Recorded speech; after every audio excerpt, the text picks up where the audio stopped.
Please give an energetic and warm welcome to the one and only Sandeep Maheshwari.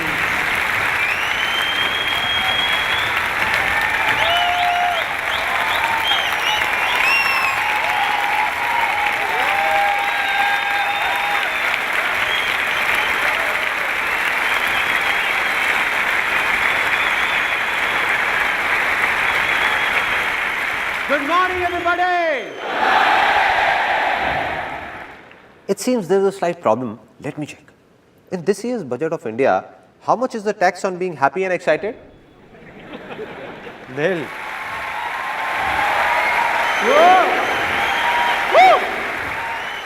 Let's try it once again with full of excitement and a lot of happiness. Good morning, everybody!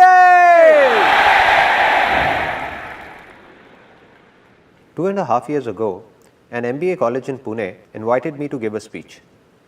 I prepared the speech, mucked it up for a month and was fully confident about it. No problem. I went there and when I saw 400-500 people sitting in front of the stage, I forgot everything. Blank. Didn't know what to do. Then I took that page out, the one with the speech written on it, and entered a room right behind the stage and started mugging it up as quickly as I could. Just then, a girl entered that room. She asked, "So what are you doing here? You have a speech to give." I said, "Yeah, I know, but I'm just fine-tuning it." She could sense what was going on. She asked, "So are you nervous?" I said, "Nah, do I look nervous? What are you saying?" She just folded her hands like this and asked, "So you're not nervous? Then what are you doing in the ladies' toilet?"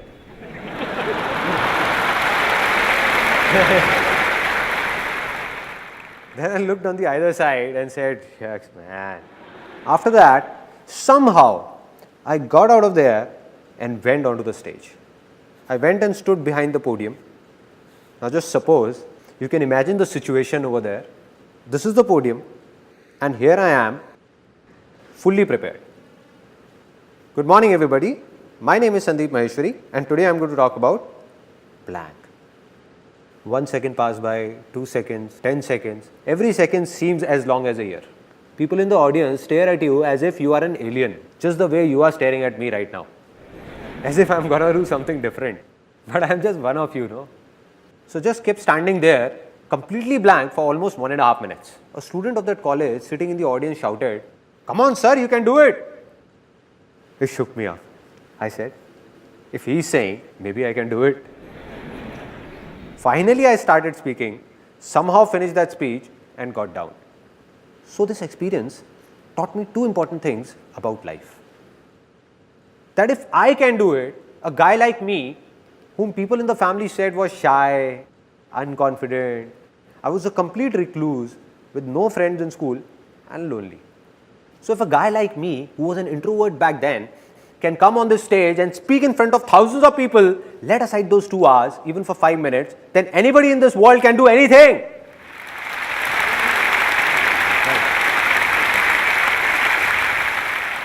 This was the first thing. And the second thing I learned made me swear to myself, never to mug up anything. So everything I'm going to speak today, I have no pages in my pocket. No mugged up matter. No preparations. I have no clue what I'm going to speak about. I'm not going to do this seminar from here, but from here, from my heart.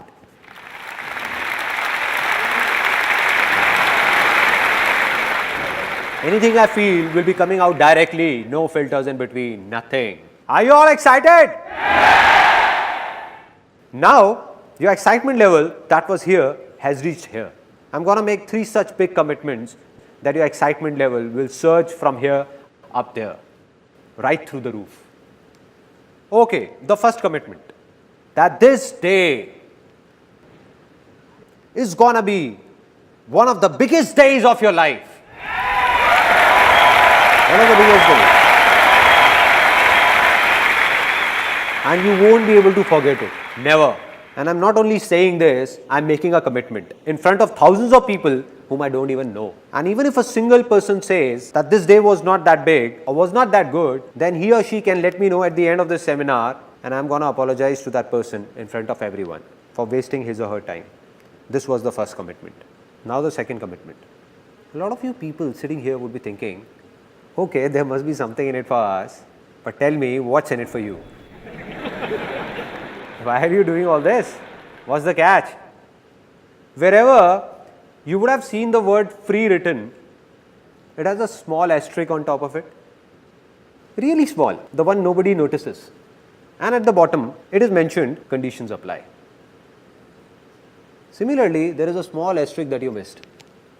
But at the bottom, it is mentioned no conditions apply.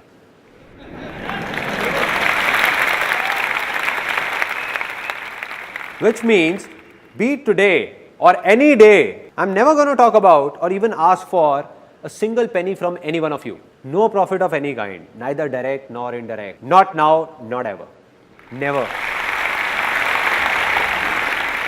There is no profit, but there is a reason, which you will know as this seminar moves further, that what is it, that what it is. And it's a big one.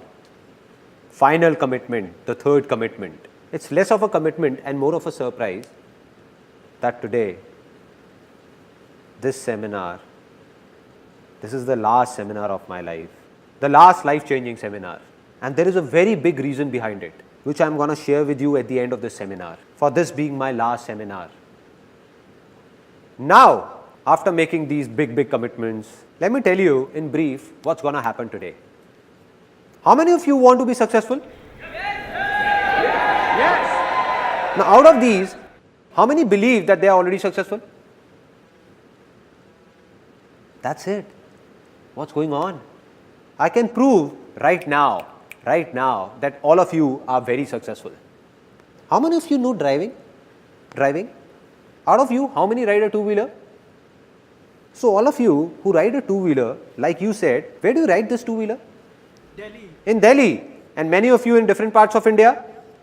Now, what I can make out of this is that all these years, you have been driving two-wheelers on Indian roads and are still alive.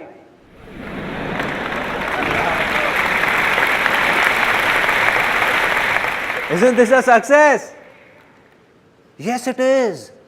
And if somebody has a doubt, then just ask a foreigner to come here and ride a two-wheeler. Ask him. Let me tell you what will happen. The very next day, not even 10 days, the very next day, there will be candles lit in front of his photograph. They don't put garlands, no?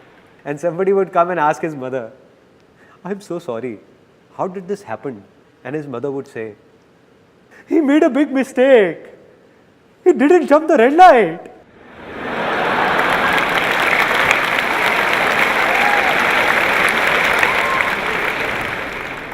She would say, it's simple. Here nobody stops at the red light.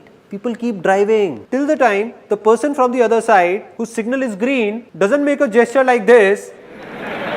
Where? Where are you, brother? Where?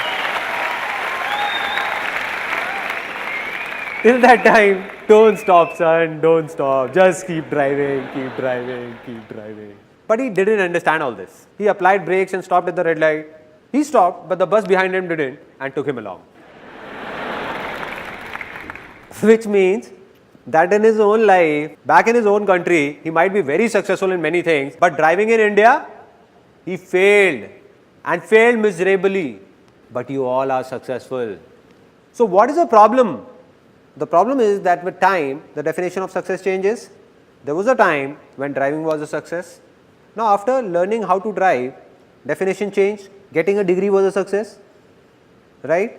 After that, it was to get a good job or do a business. That also happened. Then success was all about getting married. It's not right to laugh at other people's mistake. Well, anybody can make a mistake. So marriage also happened, which means that if I start making a list of things you all are successful in, the day will pass here itself. Even of a single person, you all are so successful. But the only problem is that you don't believe in it. Believe in it and you will realize it.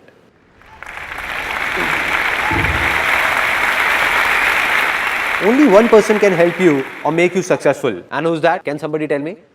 Only you. Exactly. So this is what's going to happen today. All I'm going to do is make you remember that in those 90% things in which you are already successful, what did you do at that time? And once you recall those methods, the remaining 10% things in which you are stuck, all you need to do is simply apply these methods there also, and you will succeed in them as well. That's all. It's that easy. Now, there is a slight problem before we take this seminar forward, which I am not going to tell you, but show you, and you will tell me what the problem really is. Now, this is a box, and I want to put these balls in it. Now, let me give it a try. Oops, sorry. I didn't notice it. So, you know what's the problem? This box, imagine this box to be your mind, closed by a lid of your beliefs, everything that you would have heard and believed since childhood. So, the moment I am going to say something that's against those beliefs, suppose I say something and you believe in something else, you will think he's crazy, let him speak. So, nothing's going to enter inside. So, what to do? Open up your mind so that something enters inside. So, I request you all to open up your mind for the next 1.5 hours, let it fill up with what I say, then sit back and analyze what's useful and what's not. If you think something is just trash, just throw it out. And if you like something, keep it. But at least for the next 1.5 hours, just try and understand what I am trying to say. Only then will something happen. Only then it will be worth it. So, can I expect that all of you sitting here have opened up your minds? Yes or no? Yes or no?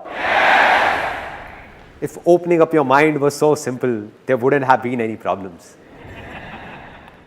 Let me ask you a simple thing. Who all have open minds by default? Who are ready to learn anything always? Kids, exactly. Let's give a big hand to all those who said kids. See, why are we clapping for him? Let me tell you. Not because he spoke something extraordinary, but because he at least spoke something. I asked and he answered. This is a very big quality of being successful. That it's not just about thinking, but doing it as well. So let's do one thing. I have a simple idea that let us all become kids for the next 1.5 hours. I am a kid and like me you are all kids. So are you all ready to be kids? Yes or no? Yes or no? Now that you have said it, you can't step back. Now you will see what all strange things are going to happen here. Now we play a game that's called, pay attention, it's really funny. Sparrow flies, parrot flies, dog flies, cow flies, potty flies, piss flies. Now some of you are laughing, the ones who are have already become kids, and the ones who are not laughing, they have to be kids. Kids enjoy such silly things only. Kids enjoy this only. They don't enjoy mature talks. If somebody expects this seminar is about some complex lectures, so my friend, you have come at a wrong place. If I want, I can make this seminar so complicated that after listening to it, you will say, didn't get it. Must be something nice.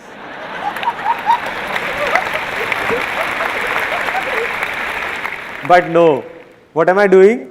I'm just sharing my life's experiences with you. My life is easy, so I'm going to tell you how is it easy, why is it easy, and how can you make your life easy, not complicated. So, I'm going to ask you a simple question, and if your answer is yes, then put your hands up. If it's no, keep your hand down, and if there is a doubt, then stick it up till here. Alright, simple. First question. How many of you are male? Oh, some have not raised their hands till now.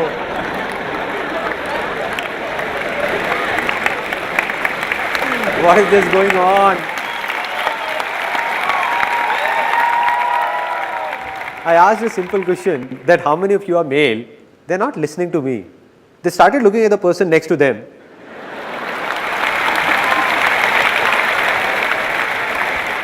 They are looking at his mustaches. That he also has mustaches. Looks like he is also male. Why is his hand stuck here? Maybe it has to go up till here only. It's a simple straight question, nothing complex. That for whom have you come here? For the person next to you, for me, or for yourself? For whom? So my dear brothers and sisters, except my wife. So anything you do has to be for yourself, not for me. not for the person next to you. Just forget about him and don't think about what he is thinking. The biggest problem is that we keep thinking what the person next to me is thinking, and the person next to you is also thinking what he is thinking. Exactly. Woo. Let's try it once more, this time faster. A simple question. Ready? How many of you are female? There is a gentleman sitting over there. His hand went up till here and then turned here.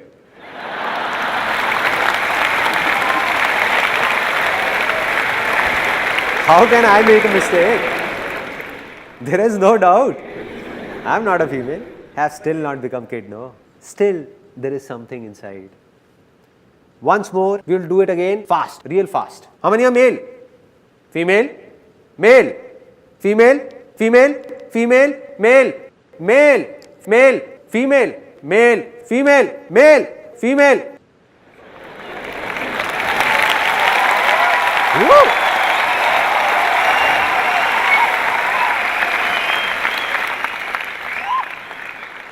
Now we all are enjoying, opening up a bit. Everyone. This is what needs to be done. So if you like something, laugh for yourself, not for me. The problem is that a lot of people, when at home, while playing with kids, are fine, but outside, don't know what happens in seminars, at public places. And then there are a lot of people who don't even laugh at home.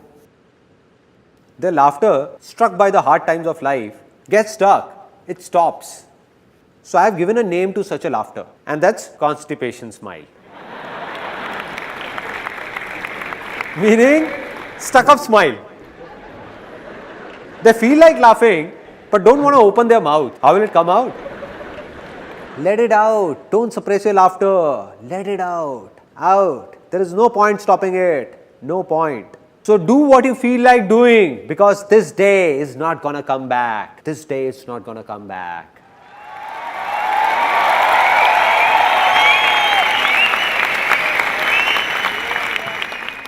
So now I'm going to narrate a story that has a deep impact on my life. Today, whatever I am, this story has played a pivotal role in it. And later, when I'm going to tell you the story of my life, that who am I, where have I come from, what I did, what all problems I faced, then you will come to know that this story had a big role to play in it.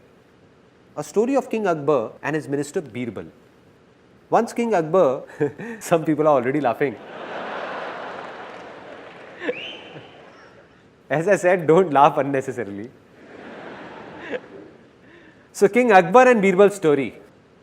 Once upon a time, Akbar and Birbal were going for hunting, and Akbar slit his thumb while pulling out his sword. He cried out in pain, starts screaming, "Soldiers, go and get the first aid. I slit my thumb. It's bleeding. Hurry up. See what has happened." Birbal comes in with a smile and says, "Relax, my lord. Whatever happens, happens for the best."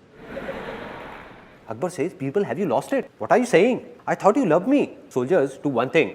Leave the first aid. Take this crook Birbal, hang him upside down for the entire night, lash him up with hunters and hang him by the neck in the morning." So Birbal is taken away and Akbar goes for hunting alone. Now he goes to hunt and is caught by a few tribal men. They hang him upside down. Now there is this tribal dance going on. Hoo, ha, hoo, ha, hoo. Come on guys, you don't expect me to dance. Suddenly a tribal man looks at Akbar's injured thumb and shouts, "He is impure. We can't sacrifice him to the gods. Free this impure being. He is impure." So Akbar is freed. Now Akbar is crying. It's morning. He thinks Birbal would have been hanged by now. Shouting and screaming, "Birbal! Birbal! Birbal!" Running towards the palace. And he sees that Birbal is about to be hanged. About to be. He runs and holds Birbal by his feet. Says, "Birbal, please forgive me. You were right. Whatever happens, happens for the best. That's why I'm still alive. And look at me, I'm such a cheap fellow.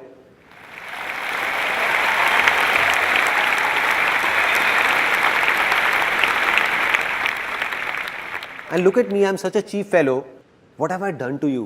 But Birbal, all thrashed up, still insists, "No, my lord, whatever happens, happens for the best." Then Akbar, it's not over yet. Then Akbar is shocked. He says, "Birbal, are you nuts? What are you saying? What could be good in it for you?" He says that if I would have gone ahead with you, they would have sacrificed me instead.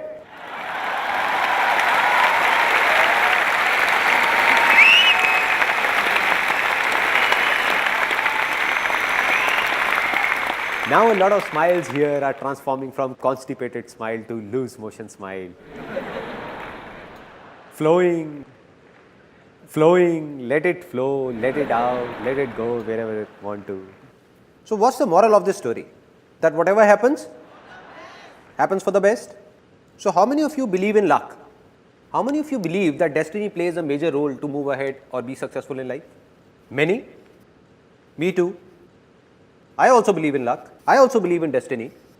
But I only believe in good luck. I believe there is nothing like bad luck in this world, because whatever happens, happens for the best.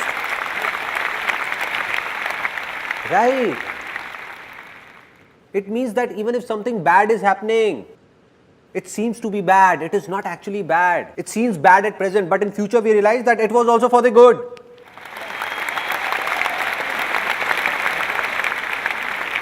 So are you all ready finally to see something, to listen to something that could be beyond your thoughts? Yes or no? Yes. Now see what could possibly be beyond your thoughts. This is the thing that I am talking about. Can all of you see it? No? How is it possible, man? How is it possible? In my hand, I am holding a row of 50 feet tall trees with thousands of leaves, countless fruits, and you can't see it? Some people can call them seeds also if they want to. Did I say something wrong? Are the tallest of those trees not hidden in the seeds?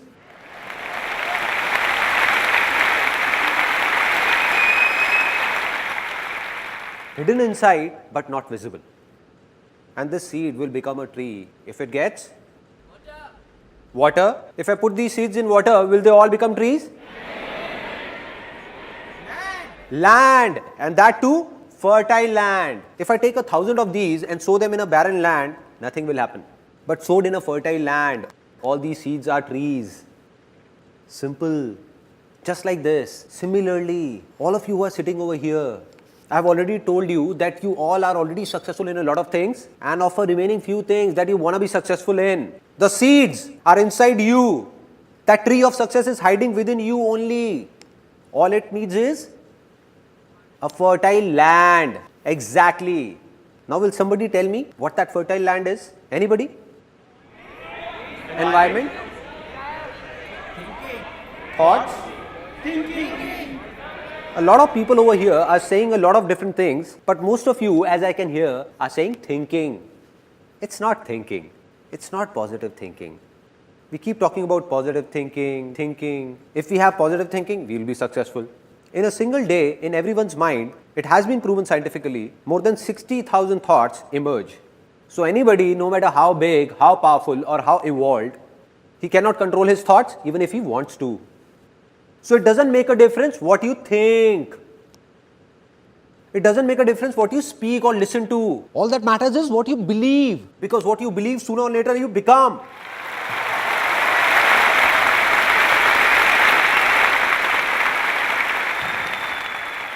And if someone believes that he can't do anything, will he be able to do something? No, never. And if someone believes that I can do it, then nothing in this world can stop that person. Yes or no? Yes! So simple, so simple. So what am I saying? I'm saying something big that might hurt a few people.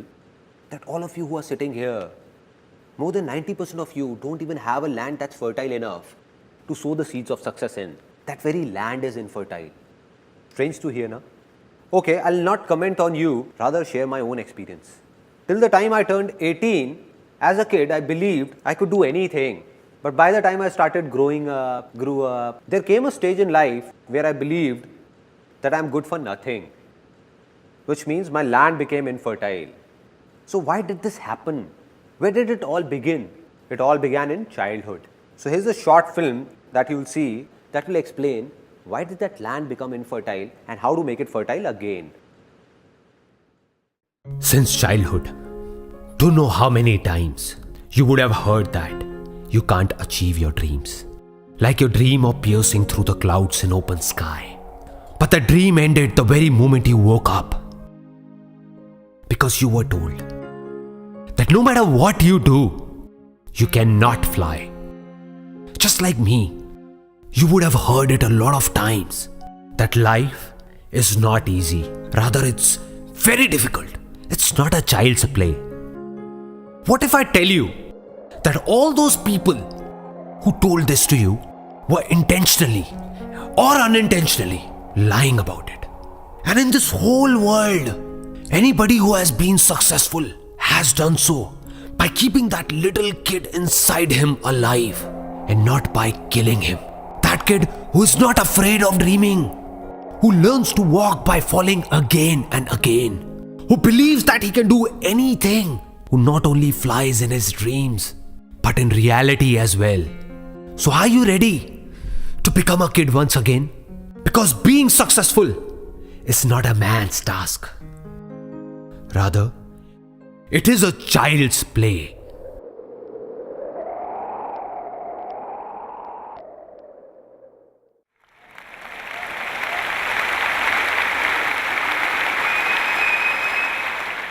Isn't this film a bit strange? What we hear in our daily lives is a lot different.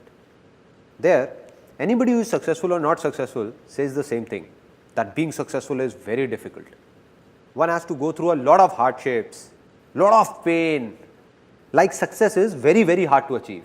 That he who is successful must have done something radical. But what am I saying here? That being successful is a child's play. What will happen if within the next few minutes all of you believe in it? Because you already know it. I am saying believe in it, not knowing it. If you believe in it, that being successful is a child's play, what will happen? You will become successful. Right? So let me tell you what happened that made my land infertile. Which means I wanted to be successful, I wanted to do something, but believed that I can't do anything. As a kid, I dreamt of flying in the sky. But by the time I grew up, I was even afraid of walking. There was a stage in life when I thought I can't do anything. What was the reason? The root cause. The root cause is somewhere in our childhood. How many of you are from a middle class background? A lot of you. I also hail from a middle class background. My family, we used to live in a small house, just a 2-room set. We had limited income with a rented accommodation. I had a friend in the neighborhood by the name of Puneet. They were well off and his dad got him a brand new red bicycle, imported cycle. Earlier when we used to go to the park, we used to race and I always won. But now, since he was on his cycle and I was on foot, I used to lose. So one day, I went back home after losing again and demanded the same cycle from my father at any cost. That too the very next day, I don't know anything. My dad said, it's not like this. It's your birthday after 6 months. I'll get you the cycle then. But I was unmoved. The next day, tired, when my dad returned from office, my mother went up to him and said that Sandeep has not eaten since morning. And he's really angry, adamant about the cycle. Why don't you get him one? She vented out on dad. And my dad was furious to hear all this. He said that I am no Tata Birla who would fulfill all his demands. I can't get him a cycle. Do whatever you want to do and leave me alone. Dad was really angry and I was standing outside. And after such a heated conversation, I preferred to stay out of the room. The next day, I walked up to my mom and said, I would be around 5 or 6. I asked mom, what was dad saying? Tata Birla. What is this Tata Birla? So my mom replied that these Tata Birla are people who are billionaires with a lot of money. So I became really happy and asked, so why are we not Tata Birla? And my mom got irritated and said, I don't know why. You just go out and play. Go, don't read my brains. Just go, no. I went out, there was an auntie living next door. I went up to her and asked, Auntie, who is this Tata Birla? Heard about them? The next day I came to my mother and said it. Mom, when I grow up, I'll become Tata Birla. Till there, it was fine. Like every mom, she also encouraged me saying, why not? And she said, you will become Tata Birla. You will become Tata Birla. You will. One day you will. But the mistake she made was, right now my mother is sitting here. So what she did was, she told everyone in the family, all my uncles, aunts, friends and relatives, that Sandeep will become Tata Birla. My son will become Tata Birla. Now what happens, like if there is a marriage or an event in the family, when people get tired of singing and dancing, no, they need kids for entertainment. True? Right? Kids are called. Come here kid, come, recite a poem. Okay, tell us, do you like your dad more or mom? What happens? And everybody enjoys. In my family, they used to call me. So my aunt used to call me, oh Sandeep, come here. Yes auntie, what is it? And she used to tell everyone, just wait, look, he'll speak. Now, with everyone eagerly looking at me, then she used to ask, Sandeep, what will you become when you grow up? And I stood there feeling shy, looking down, really shy. She prompted me again, speak up baby, speak up. Don't be shy, speak up. Tata Birla. Saying this, I would run away. And they used to laugh and call me later, kissing me, hugging me, and they used to say, ay, such a cute kid. Why not? He will become Tata Birla one day. You will know once he grows up. Innocent kid. If a kid from a middle class background says that he will become a billionaire, what will happen? People will laugh at him, no? Because we can't accept these things. And that's what happened. Everybody used to make fun of me, all of them. They thought he's just a kid. What difference does it make to him? He's just a kid, no. They were wrong. Because a kid understands everything. He doesn't understand a joke, but he understands when others are making a joke out of him. I didn't know what's Tata Birla, but I knew that everyone is making fun of me.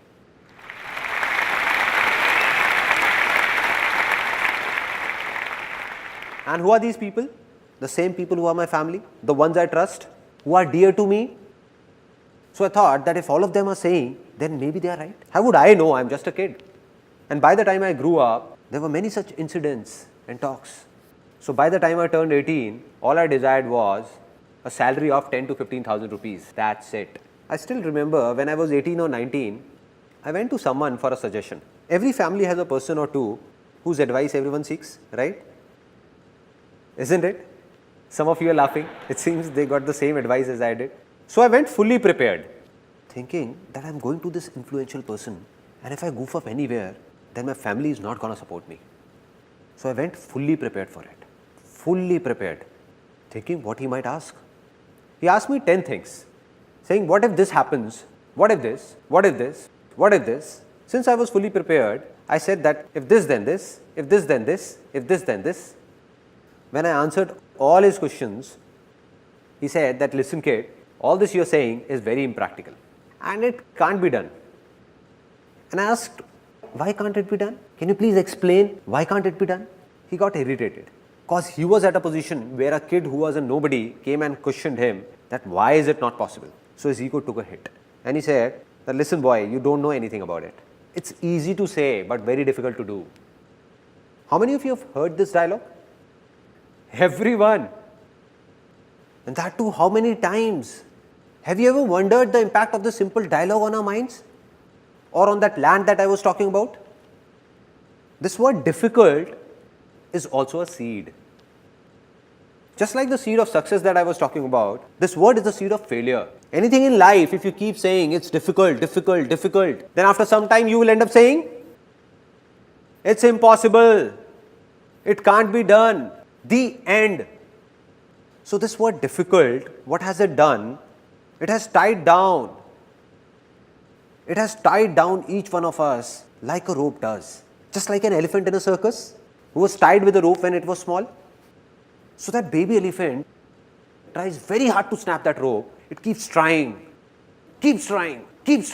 but can't break free. It doesn't have the power to do so, can't snap it.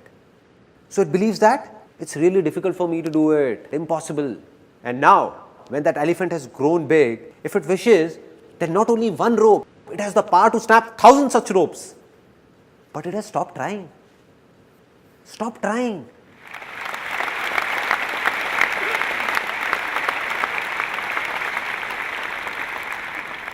If someone sneaks in and whispers in that elephant's ear, that dude, you have the power. Just give it a shot. You can do it.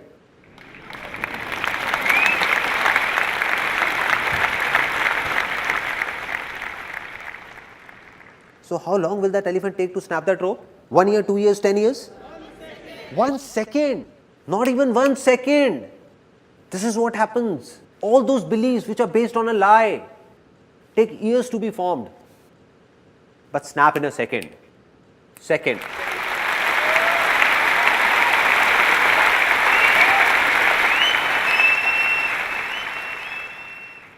So I'm giving you a few examples of how these false beliefs are broken. For centuries, man believed that the earth is flat. It's flat, flat. For thousands of years, people used to say it's flat. Then suddenly, a few years back, a scientist discovered that the earth is round. And what did everyone start saying? That the earth is round, round, round. Which means that belief took centuries to be formed, but collapsed in a second. The moment it faced the truth, it was gone. Similarly, all such beliefs are based on lies. All are lies. The moment they face the truth, all of them will collapse. And sometimes when they collapse, when they face the truth, some people get shocked while others take pleasure in it as well. Like it happened with one of my uncles. He had made a belief of his own, that my son is going to marry a girl of my choice.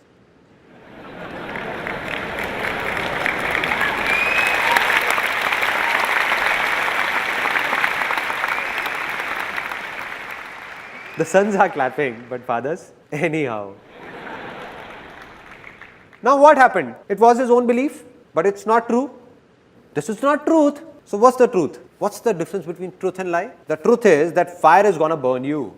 No matter whether you are an Indian, American, Australian or whoever, fire will burn you, and that's true. But every son will marry a girl of his father's choice is not true. Not true. Not at all true. He just formed it. So what happened? He made a complete plan that as my son grows, I'll do this, this and this to find a suitable girl. And there was another thing in it that I'll make him do MBA from London. And once he does MBA from London, it will look nice on his biodata for marriage that the guy has done MBA from London. So that guy was sent to London to do MBA. And when he came back to India, he got married, and that too, to a guy.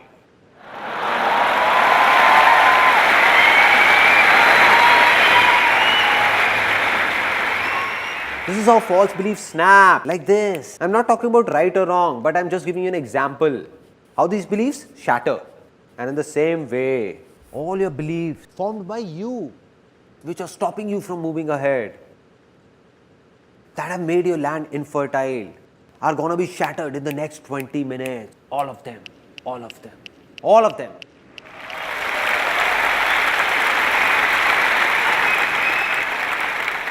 Because you are going to witness the truth. That rope is about to snap in a few minutes. So are you all ready to make your land fertile? Yes or no? Yes.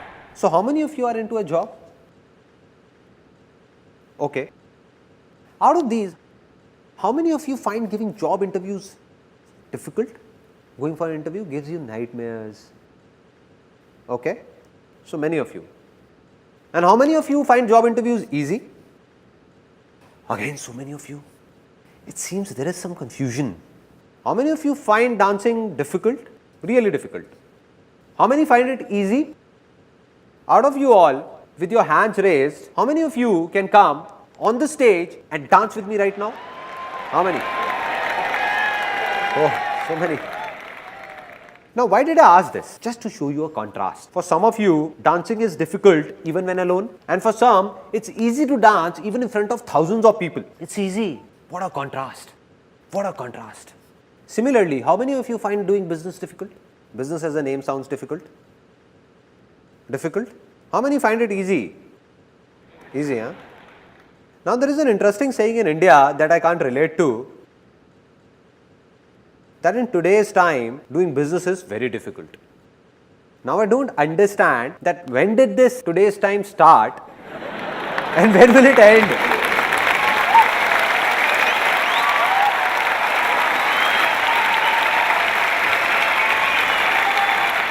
Till what time is this today's time gonna go on?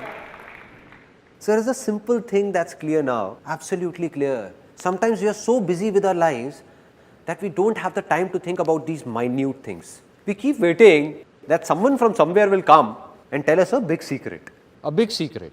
Or lightning will strike us, giving us that idea which will make us successful overnight. And we keep looking for that idea. Right? While the secret of success is hidden in these minute things and not in big philosophies. If we understand small things, big ones will also be understood automatically. And what is that small thing that I am talking about? That be it a job interview, be it dancing, be it a business, or be it anything in the world, it just seems to be difficult. In reality, it is neither difficult nor easy for those who believe it to be difficult for them. So today or tomorrow, it keeps getting more and more difficult for them. And for those who believe it's easy for them, it keeps getting easier for them.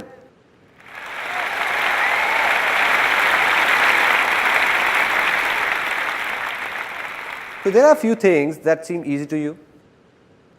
So they are easy for you. No need to do anything because they are easy. But a few things are difficult for you. If somehow you start believing that all those things which are difficult for you are also easy, then what will happen? They will become easy. Easy in reality. So being successful will actually be a child's play. Right?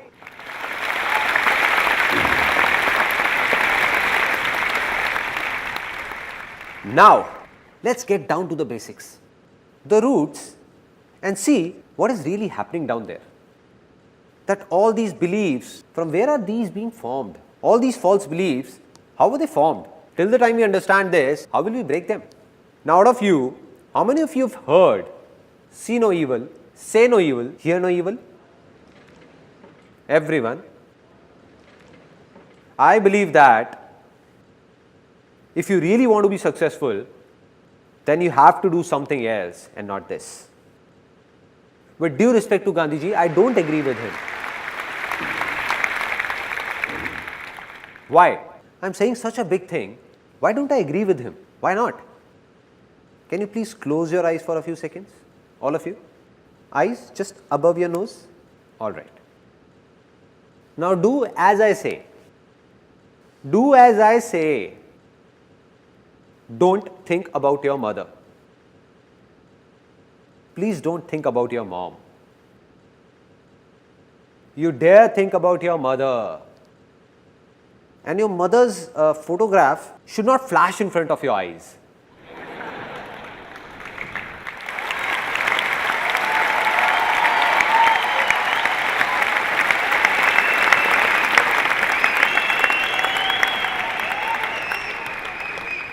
What all was happening? How many were thinking about their father?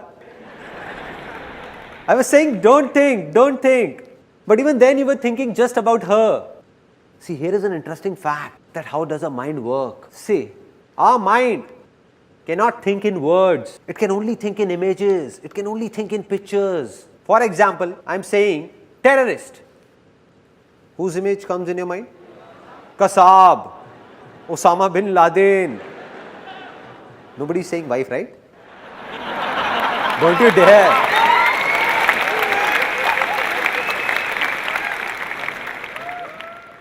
Such images come to your mind. Mother Teresa. What came in the mind? A good image. Peace, right? Zupta. Any image in the mind? ZXY. Any image in the mind? ZXY. Any image? No? Nothing? It means that our mind can't think in alphabets. It can't think in words. It can only think in pictures. Pictures.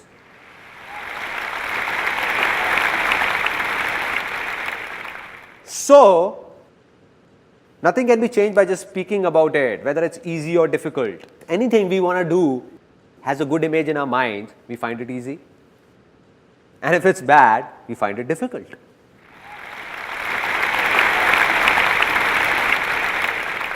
Now, I'll tell you about a very interesting experience of my life When I was a kid, I didn't know about all this, because of which created a lot of embarrassing situations for me.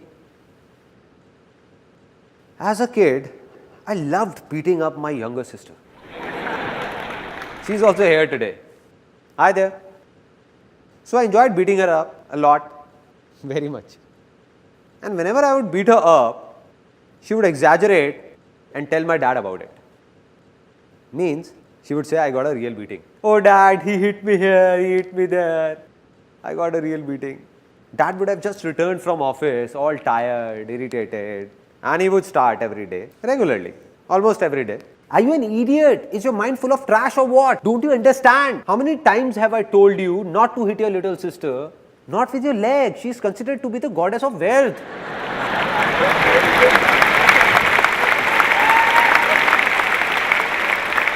But I never got it. At that time, when dad would be scolding me, I would look down and apologize, sorry, and the next day again. So there wasn't a problem till the time dad was scolding me. Problem began when mom entered the scene. Mom came and she used to pamper me a lot. She used to get scared looking at my dad's high temper. And she used to come and dad would be scolding me. She used to come and say, don't get angry, poor kid, spare him, don't get angry. And as mom started saying this, dad, who would be scolding me till then, would suddenly start beating me up.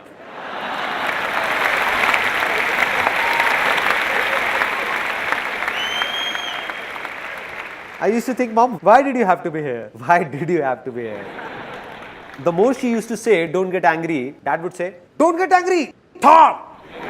He deserves it, Thor! Don't you dare! Never do it again. I couldn't understand it back then, but today I can understand the problem. Problem is that our mind doesn't think in words, but in images. The moment mom said, don't get angry. So what happened? The image of anger came in.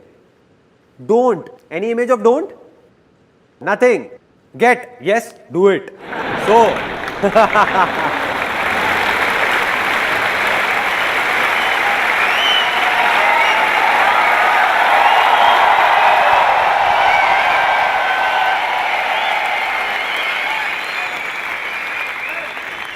she came in to save me, but got me beaten up instead. Similarly, if we see two guys fighting, involved in a heated conversation, you don't know me, man, you don't know me. You don't know me, man, you don't know me. And somebody would come and say, don't hit him, don't you? No.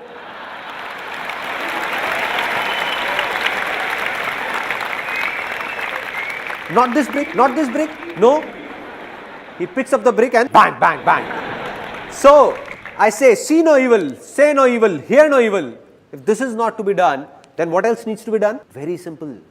Just say, see good, say good, and hear good. Right?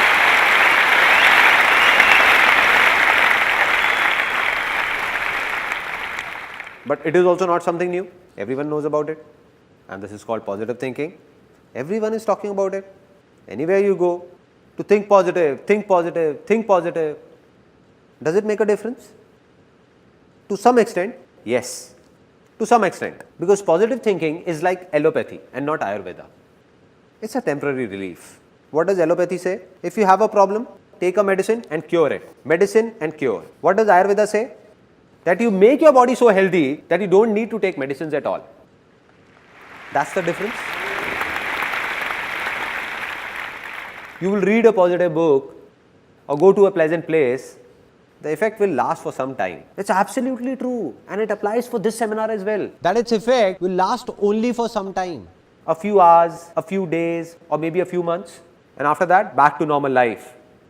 Back. And what's the reason? I've already told you that anybody, no matter how evolved, he can't control his thoughts because in a single day, more than 60,000 thoughts cross by. And if you seriously want to do positive thinking practically, see, here is an interesting fact. Then either you have to go to a mountain and leave this world.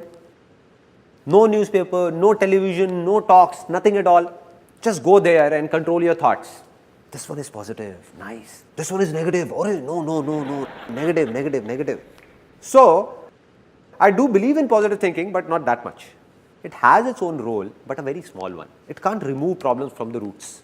The second solution is that there are a lot of negative words in the dictionary. Remove them all from your vocabulary. Means you don't have to speak them. Because if you only speak positive words, something good will happen with you. But are these two things practically doable? Is there someone who says I can control all my thoughts? Anybody? So what needs to be done? What's the solution? It's simple. If I tell you to let those negative words in the dictionary be, don't remove them. Don't control your thoughts as well. Just take one word that is the root cause of all your problems and failures. The root cause. Take that one word and throw it out of your dictionary. Can you do this much? Yes or no? Okay, for anyone, be it us in India or someone in America or Canada or anyone in any corner of this world, what is the biggest success of life for them? The biggest. Name, fame, money, happiness, health. Absolutely. Let's give a big hand for him.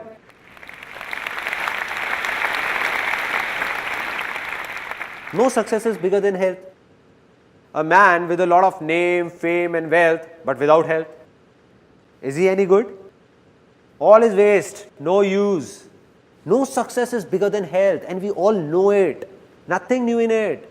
So how many of you genuinely want to stay healthy? Everyone. Out of you, how many know that the best way to stay healthy is to get up early, go to a park, do yoga or do jogging? Everyone knows. So now how many of you are actually regular? That's it. Hardly 1% or 2% people. Now see, the problem is that we all know these things, but when do we remember them? About health, to stay healthy. The time we are sick and visit a doctor or visit a relative or a friend in a hospital, when the doctor warns us that either you do something now or the Almighty will do it. Cholesterol levels, man. Right. And then suddenly we wake up saying something needs to be done now. And from that very day, you make up your mind that from tomorrow morning 6 o'clock, I'm going. Everything is planned. Left office on time. Thinking I have to go. It's around 10:30 in the night and you're feeling sleepy, trying to sleep, lying down, eyes closed.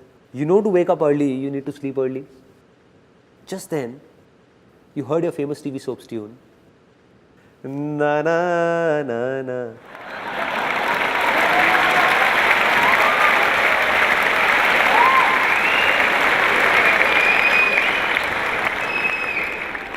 And the mind got lured towards it. You got out of bed. Okay. You got out of bed saying, half an hour hardly matters. Let me watch it. And sat in front of the TV. Relaxing, relaxed, mood changed. All that health mantra is gone. Forgotten. It's around 11 o'clock, now again surfing channels, got freshened up, and by the time you came back in bed, it's 12 a.m. It's 12 o'clock. Now, when you lie down to sleep and you're about to sleep, what's going on in the mind? The thoughts that it's 12 already, getting up early is really difficult. And as soon as you think this, the mind, what it does is, it starts working as branches of trees. You give it a signal, it will make 4 branches come out, then 8, then 16, then 50. It means that the moment you signaled that getting up early is difficult, the mind will bring forth 1,000 reasons as to why is it difficult. 1,000 reasons, which will not be true, self-made by you only, created by your own self. Like, for example, the mind will be saying that, dude, I have tried it earlier as well. Nothing has changed. Nothing is gonna happen now as well. So no use. The second thought will be, I tried getting up at 6 a.m. earlier as well. I somehow woke up, but the eyes didn't open. Got hit by a side table. And this knee still hurts. Strange thoughts will come to the mind. Strange thoughts. That if I wake up early, like I'll feel sleepy throughout the day in office. And then what will you do? Change the alarm from 6 a.m. to 7 a.m. saying getting up an hour later will hardly make a difference. Now you're remembering because you have said it's difficult. So the mind is giving you reasons. That you read an article in a newspaper which said that a minimum of 7 to 8 hours of sleep is a must.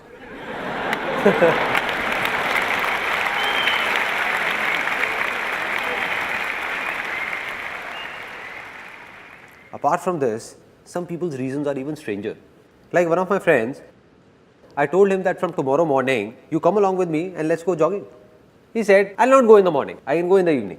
I said, why? Why not in the morning? He said, I go to the park in the morning and I see that man and I don't like his face. I said, what kind of reason is this? Now the solution of this problem. And it's really simple. That very moment when this thought comes to you, when you're just lying down, all you need to say is that no matter how late I sleep in the night, getting up early is easy for me. It's easy.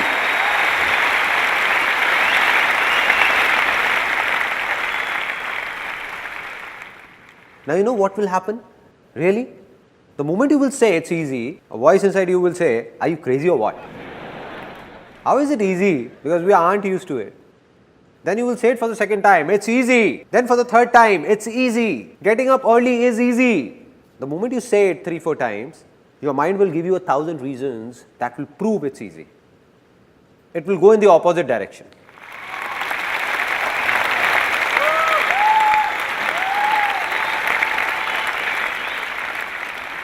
At that time, mind will be filled with some other reasons which will be completely different from the previous ones. For example, the first one will be, come on dude, I just have to get up at 6, not drill through a mountain.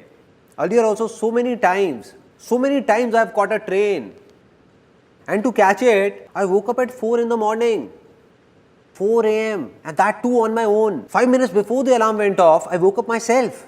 I can catch the train again even if I miss it. But where will I get this body from once the health is gone?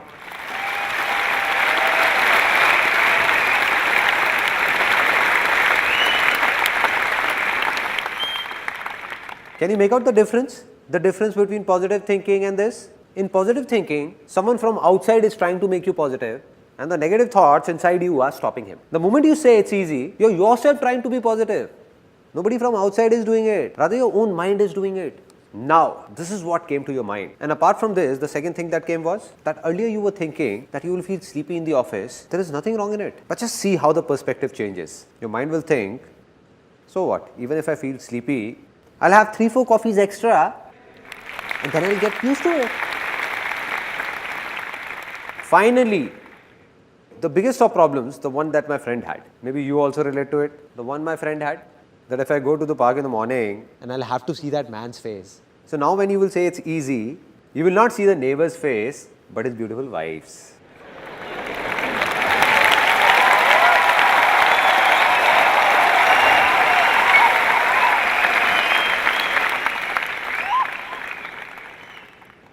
It's that simple. This is it. Be it the smallest to the biggest of problems of your lives. Just take these 2 words and stick them up with all these so-called problems. The day it starts coming from within, that it's easy, that day, everything will become easy. And this is the biggest secret of my life. The biggest.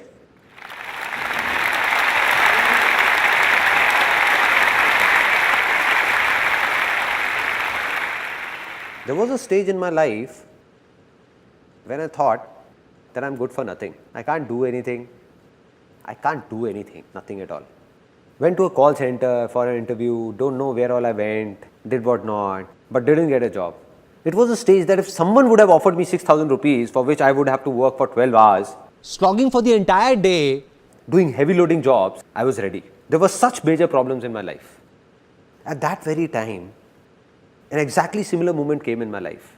The same moment that's going to come in your lives in some time. When I watched someone, just the way you are watching me now, I saw someone who appeared to be just like me. Exactly like me. 2 eyes, 1 nose, 2 ears. I said he looks just like me. And when I heard him speak, a voice came from inside me. Nobody said anything, it came from inside. That if he can do it, so can I. If it's easy for him, then it's easy for me as well.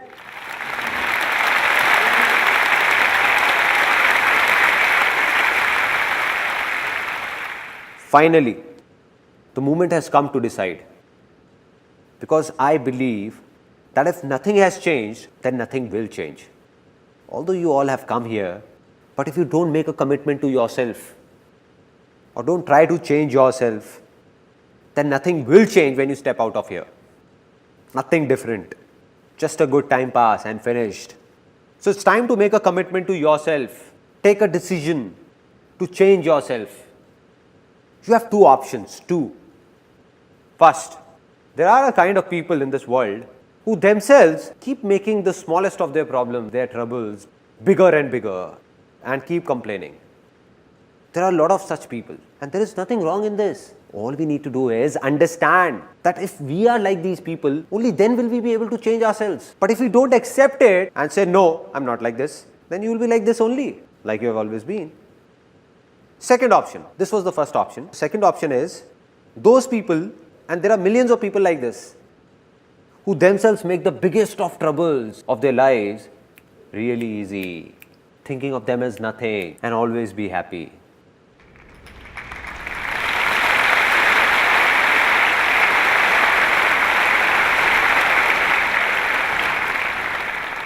So what have you decided that from now on, will you be happy or just complain?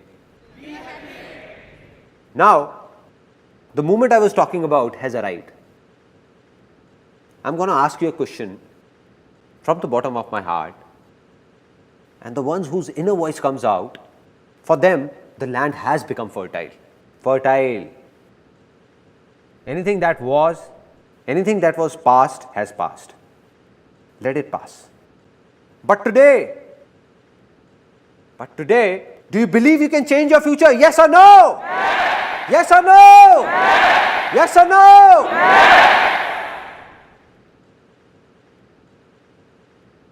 Let's celebrate. This is a very big moment.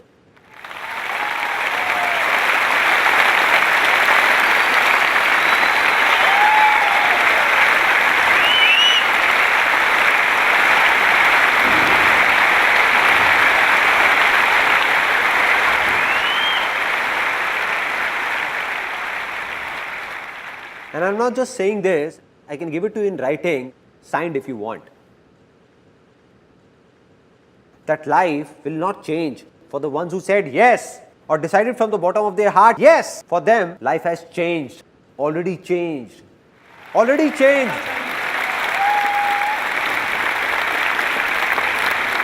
The land has become fertile. Done. There are people in this world whose problems could be 100 times bigger than yours, but then also their success is also 100 times bigger than yours, which means that problems and success don't have a direct connection. It's all about what you believe in, something we have just realized.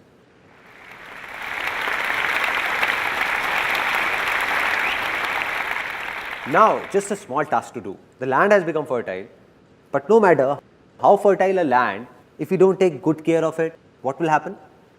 It will be barren again, back to being infertile. So what we need is a plow to keep tilling that land. A plow. And now what is that plow? It's easy. Exactly. Don't underestimate its power. It has changed my life.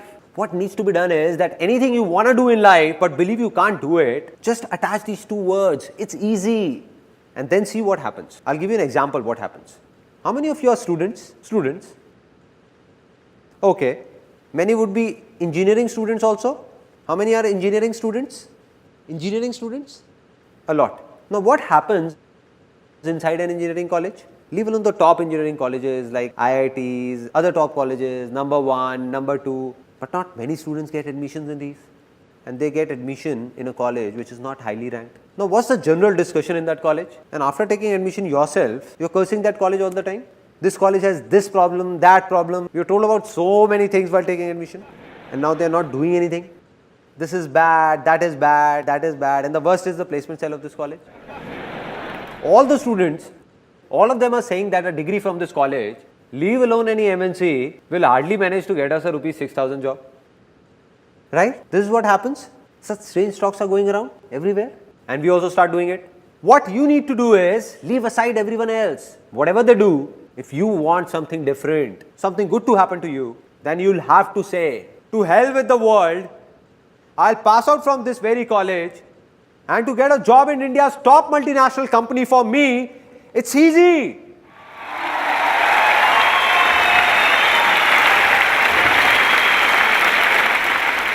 Right?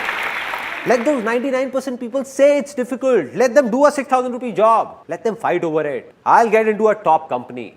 Now what will happen when you say this? From outside, you will say it's easy, but the inner voice will say it's difficult. Again from outside, you will say it's easy, but the inner voice will repel, saying it's difficult. The day your inner voice says it's easy, inner voice from here, that yes, it's easy for me to get a job in that company, within some time, I can guarantee this, you will be sitting in that company.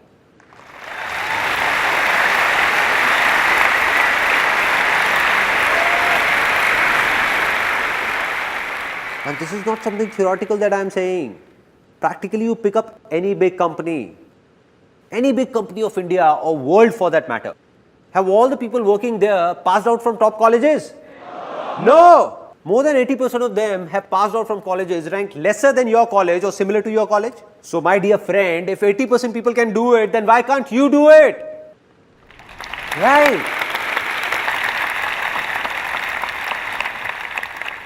When you say it's easy, then you will see millions of people who have passed out from even lesser grade colleges and have opened up massive companies in their own names. Right? Now, till here it's clear, our land is fertile, we have got a plow, but if we keep sitting and just say, it's easy, will something happen? Nothing will happen. Means something needs to be done. It's time to do something, to decide what needs to be done. Without this, nothing will happen. Now, this is where a lot of people get stuck. Some say, there are a lot of options, what do I do? They say there is a confusion, what to do, what not to do. Many of you. And then there are those who say, we don't know what to do. We don't have an option, zero option. Right? Two kind of people. And now, to decide what to do and what not to do, saying it is easy, but doing it is? Some of you said it's difficult. It's easy, right? See, there are only two options. Only two options. Very simple. First, to listen to your outer voice. And what is this outer voice? What others say. What others do. What did he do that made him successful? What is he doing? Or asking for advice from someone. Like what should I do or what career to pursue? Once a guy came to me and said, please tell me an interesting business to start. I said, these days, space tourism has great scope. I said it very seriously. He asked, what is it all about? I said, nothing, you just buy a rocket, take people in space and take them to moon. He said, why are you joking, man? I said, who started it first?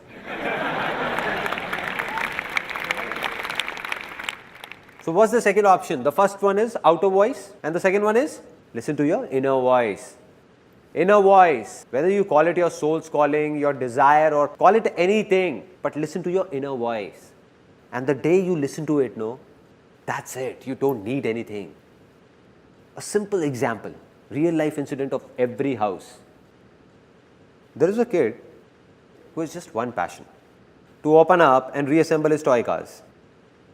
Open up and reassemble, open up and reassemble. That's it. And that's all he enjoys, nothing else. Now gradually as he grows up, now he's fond of computers. He keeps opening and reassembling them. TV, electronics. Now he turns 18 and it's time to take a call. What to do and what not to do. Now his inner voice says, go for engineering. But everyone around said, that son, don't go for engineering, there is no scope in it. And he was told that, listen son, you go for chartered accountancy, CA. But why CA? An interesting point. It's a very interesting point. Nobody analyzed what that kid wanted. What was his talent or interest? No. CA because someone in the family did CA 15 years ago and today he is making good money. So what will happen now? This is not his inner voice. The problem is not that everyone said. The problem is that he also got scared. He said, let me do what everyone is saying. No, why take a risk? Why take a risk? If something goes wrong, then who will take the blame? Right? So he opted for CA. Now he is doing CA, but completing it is a big task for him because he has no interest in it. And on the other hand, if he would have done engineering, then today or tomorrow just the way he was reassembling computers, he would have reassembled an aeroplane as well. Now, we all have understood that we can do anything. We have heard our inner voice. Internally, we know what we want to do. But then also, after having a fertile land and seeds in our hands, if we don't sow these seeds, will something happen? Nothing. If we don't take an action. Worldwide, a lot of researchers have proved that 90% people who failed have one big reason, one common reason, and that is that they don't even try. They don't even try. It means that they have the seeds in their hand and keep on thinking to sow or not to sow, sow or not to sow, sow or not to sow, or wait for the right time to sow. And they keep on thinking. So they don't fail because they did something, but fail because they wanted to, but never did it throughout life. Right?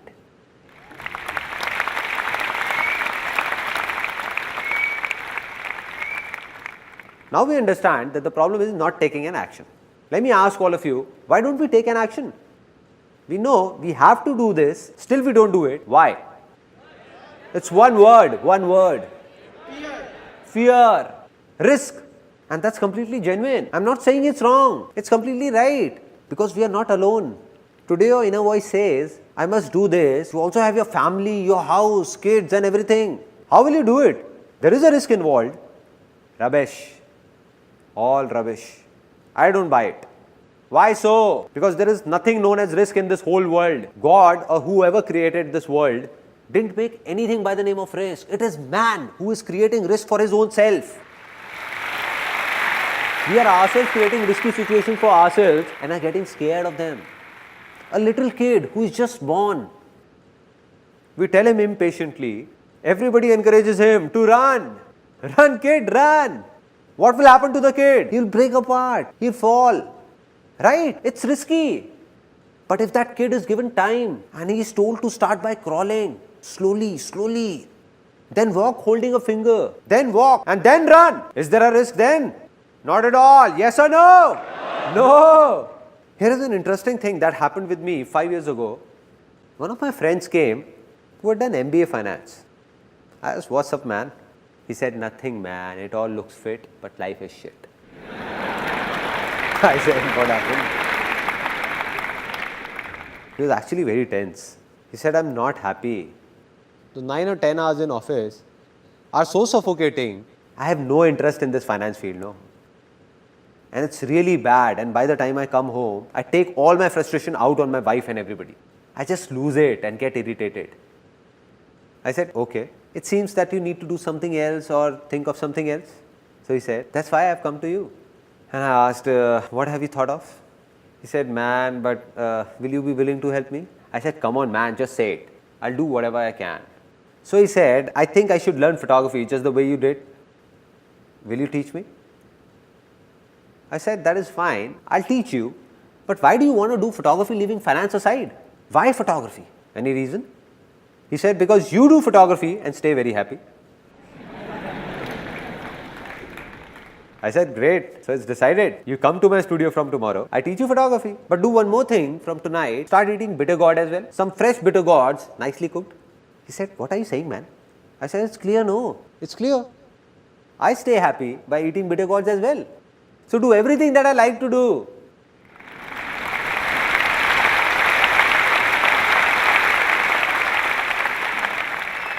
I said, listen man, you were about to make the same mistake you did many years ago.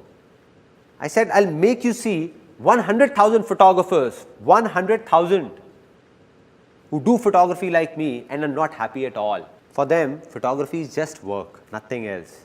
And I said, I'll show you 100,000 people who do what you have been doing from the field of finance and are very happy. Very happy. It means that no work is interesting or boring in itself. It all depends on your interest. What do you like? Anything that is from inside is good for you. And if not, then it's all waste for you. And so he got it somewhat. He said that I don't get it. All this inner voice thing and what all you say. How to listen to my inner voice? There is no inner voice inside me. It's a genuine problem. Now there is no voice, what will you do? I said, look, I'll make it simpler for you that how to listen to your inner voice. Any such work that you can do without getting tired, non-stop, 12 out of 24 hours in a day, without bothering about money, whether earning more or less, and still be happy about it, that is your inner voice.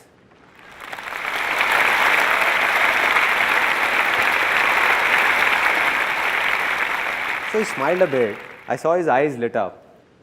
He smiled and said, "This is great, man. But there is only one such work that I can do for 12 out of 24 hours. I said, "What is it?" He said, "I am very fond of eating." I walked up to him and touching his bulging tummy, I said, "Well, I can see that."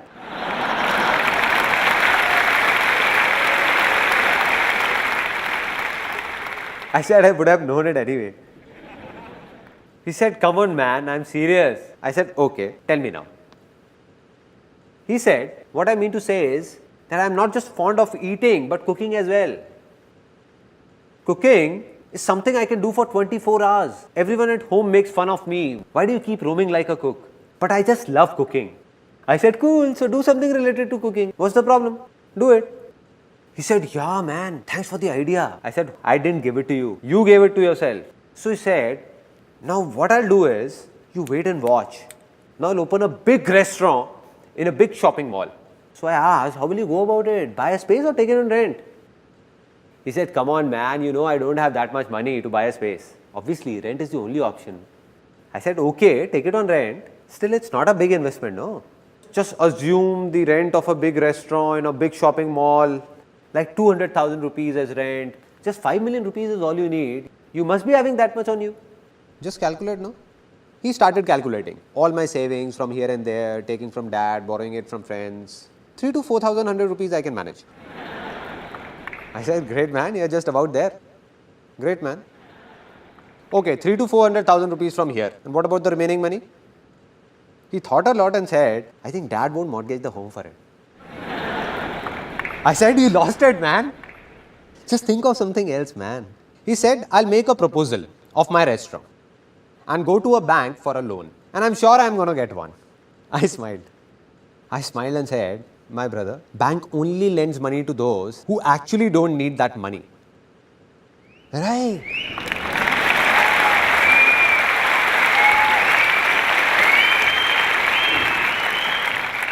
"On what basis will you apply for a loan? On what basis?" He said, "Yeah, man, I think you're right. I won't get a loan. So what to do?" "I think it's really difficult. Leave it." I said, "Why is it difficult?" He said, "No money, na." I said, "Why? You just said you have the money." He said, "No, I didn't." I said, "No, you said there is money. What about those 3 to 400,000 rupees?" He said, "But they are not enough to open a restaurant." I said, "Who told you to open a restaurant? Out of these 3 to 400,000 rupees, you can keep aside 100,000 rupees and open a nice stall with the remaining money. A nice stall."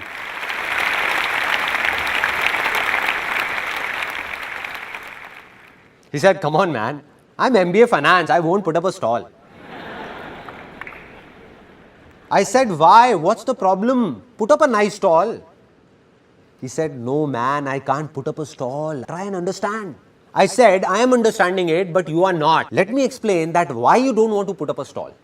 You know if you put up a stall, you will be happy. You will enjoy it. You will cook food, serve it, and people will pour in. And today or tomorrow, you will open up a big restaurant as well from that stall. And you know it. But then also you won't do it. You know why? Because you are thinking that what will my father-in-law say that I got my daughter married to an MBA finance and he has put up a roadside stall." Right? I said, "This is the reason, no? That what will he think? What will your family think? What will your wife think? What will everyone think?" Great, keep thinking. He said, "Yeah, man, you are right. But still, I can't put up a stall. Not a stall." Now, this is a big problem. Everyone's falling prey to what will people say.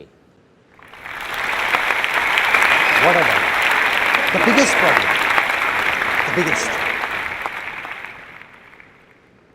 I asked, "Do you remember what happened when I started photography?" At that time, the whole world laughed on me. The whole world. Including my family, my relatives, even my friends. Wherever I went, people used to say, "Look at him, man. Hey man, take 10 rupees and click my photograph. There was a stage when you would remember what you said to me, that I have already booked photographers for my marriage. But you can also come and click a few photographs. If at that time I would have thought that what will you think or others like you would think, then I would not have been here today.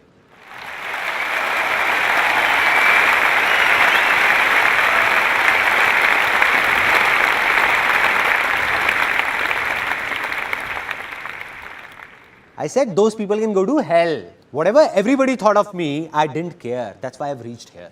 And it's not me alone. There have been a lot of people in the world who did the same thing as I did. They followed their heart. That means they listened to their inner voice and took small steps. Small steps. Didn't take a big leap. But we all try to start with a big jump. That I'll do this and I'll do that. What's the problem, man? Do whatever you want to do today. And that too from the smallest possible level. And then see who stops you. Nobody will be able to. Nobody.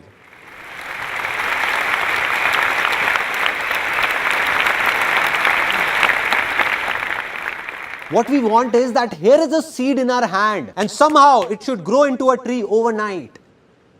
A fully grown tree within a year. That's it. Is it possible? No. So what's the right way? To sow the seed. Take small steps in the beginning.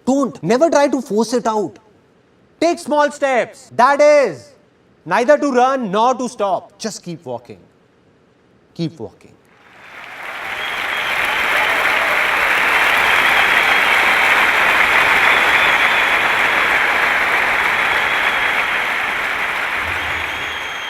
Now there'll be only one glitch in your way ahead, where a lot of people get stuck. Which means that if you do as told, then you will earn money for sure. In anything you do, you will earn money, but will you be successful?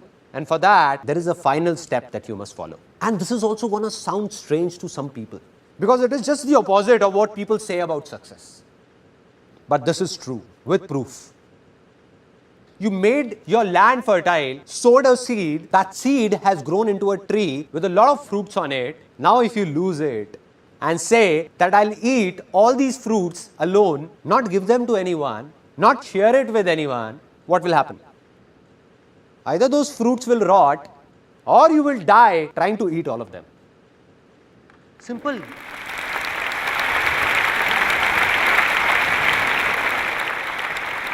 Now here's a story that has a deep impact on my life. Two farmers in a village used to do similar kind of work.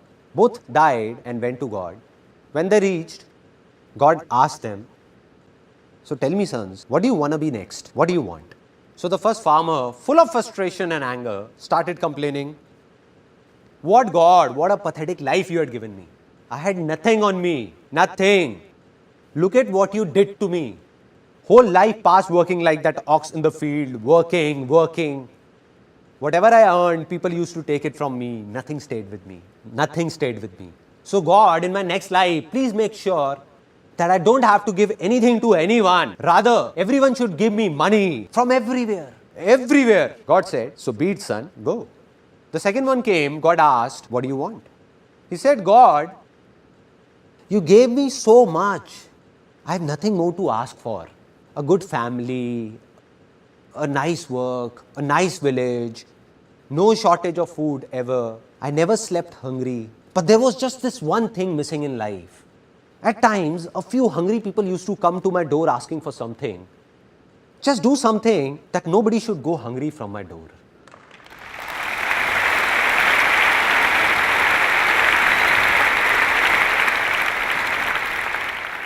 God said, so be it, son. Go, son. Both of them were reborn in the same village. Both of them grew up. The first man who said that everyone should give me, and I don't have to give anything to anyone. So this man became the biggest beggar.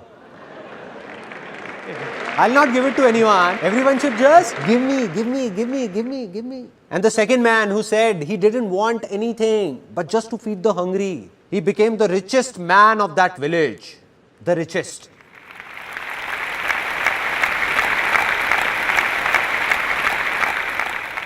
It's simple. If you want to stay happy, then there is only one way: spread happiness. Spread happiness.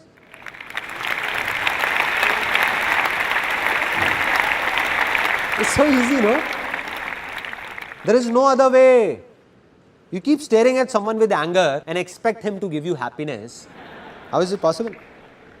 How is it possible? How will anyone make you happy? How will he? If you keep on fighting, then the other person will also fight with you. Out of all the husbands sitting here, how many want their wives to respect them? All of you. Then there is only one way. Respect your wife. That's it. There is no other way. No other way. We want it, but we don't give it. We want love, but we don't give it. We want everything. We want that we must get everything. Now I'm going to say something that's going to shake up a lot of people, really shake them up. Now, how many people wish to have a lot of money over here? Then there is only one way to get it. Give money.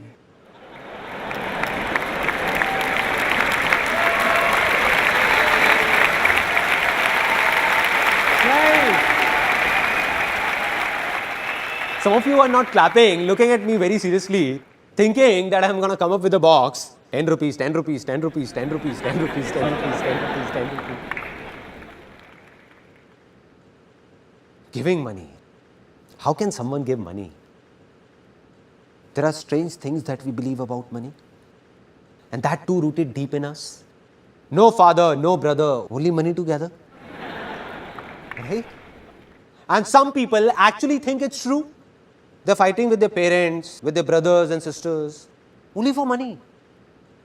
For money.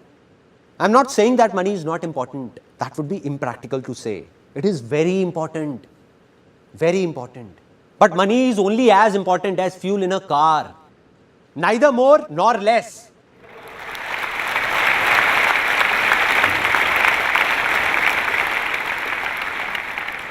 Without money, the car of your life won't go on. This is true. But how many of you drive your real car or bike just for fuel? Just to collect fuel?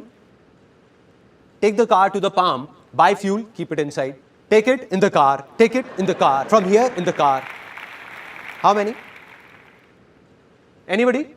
So what happens when it comes to money? Why are we stuck there? And that's where we make a mistake. Why? Because a lot of people in the world are doing it. So we think maybe this is right. When everyone is doing it, then it must be right. We know this is not right. Filling every corner with fuel, fuel, fuel, fuel. So much fuel that there is no place for anyone to sit in the car. No place to even breathe. One day a slight spark will burn everything up and we'll perish in that fire.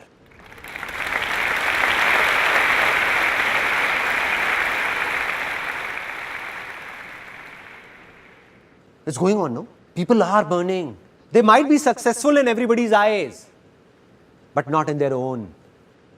And this is no theory. If on one side we have somebody for whom money is everything, who is very selfish and he has a lot of money, a lot, but he has only money, nothing else. No happiness, nothing at all. Neither does he give happiness nor gets happiness. And on the other side is someone who might not have that much money, but he believes in just one thing, spreading happiness in this world. So man like him who is spreading happiness in this world, even if he has less money, he is 1,000 times more successful than all those millionaires. 1,000 times. This is called real success. And on the other hand, make those people come and stand here who might have a lot of money, but don't have the courage to give, courage to share, to be happy, to give happiness and smiles. They can't look into anyone's eyes and say that they are successful. They can't. The world says they are, but they are not. Now let's talk about how it works practically. The sharing logic. There was a stage in my life when I was doing photography and I used to do everything myself. I was the office boy, I was the cleaner, and there was a small studio in one corner of my house. Had put a table chair over there. Used to serve water to people, did photography, counseled people, talked to them. And I realized that I won't be able to do it all by myself. So I recruited a female on somebody's reference and a female joined. Now when that female came for the job, she asked for 10,000 rupees as salary I can't give you 10,000 rupees, but 8,000 rupees is fine with me. So she joined. And within 2 months of when she joined, work started increasing at a good pace. After 2-3 months, I thought that presently I earn 20 to 25,000 rupees a month, out of which this girl only takes 8,000 rupees. I have no sense. So I told her politely that I can't give you 8,000 rupees, but 6,000 rupees is fine with me. Do it or not, your choice. And she left. After she left, for 1 complete year after that, I was stuck where I was, couldn't move ahead a single step, even a single step. Anybody, anywhere in this world, if he says that he can do everything alone, then he is lying. He needs people to help him out. But why will anyone help somebody else before helping his own self? So he will help you only if you will also think of helping him. Simple.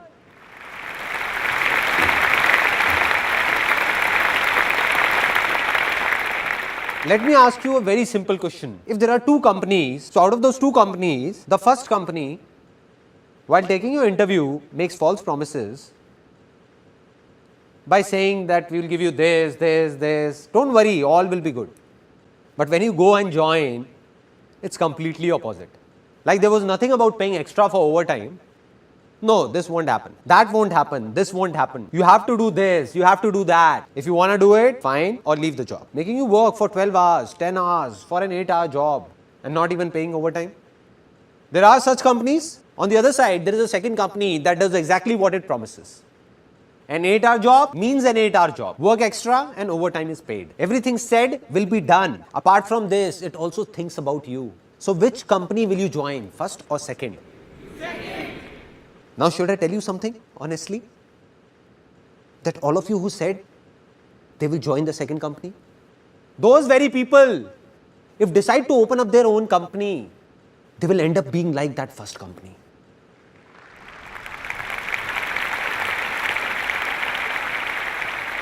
They'll forget about it. Now when they will have their own company, they'll wish to get an employee worth 8,000 for just 5,000. What are we doing, man? What are we doing? There are 2 kinds of people in this world. Those who believe in sharing and those who don't. Now the ones who don't will today or tomorrow have their hands and legs cut. There'll be a stage when everyone will leave them and go away to join those people who believe in sharing by their heart. Today they have 2 hands. Gradually they will have 4 hands, 10 hands, then 100 hands, and then thousands. A day will come when he will have countless hands, and that day success will be a very small word. It will be a miracle. Miracle.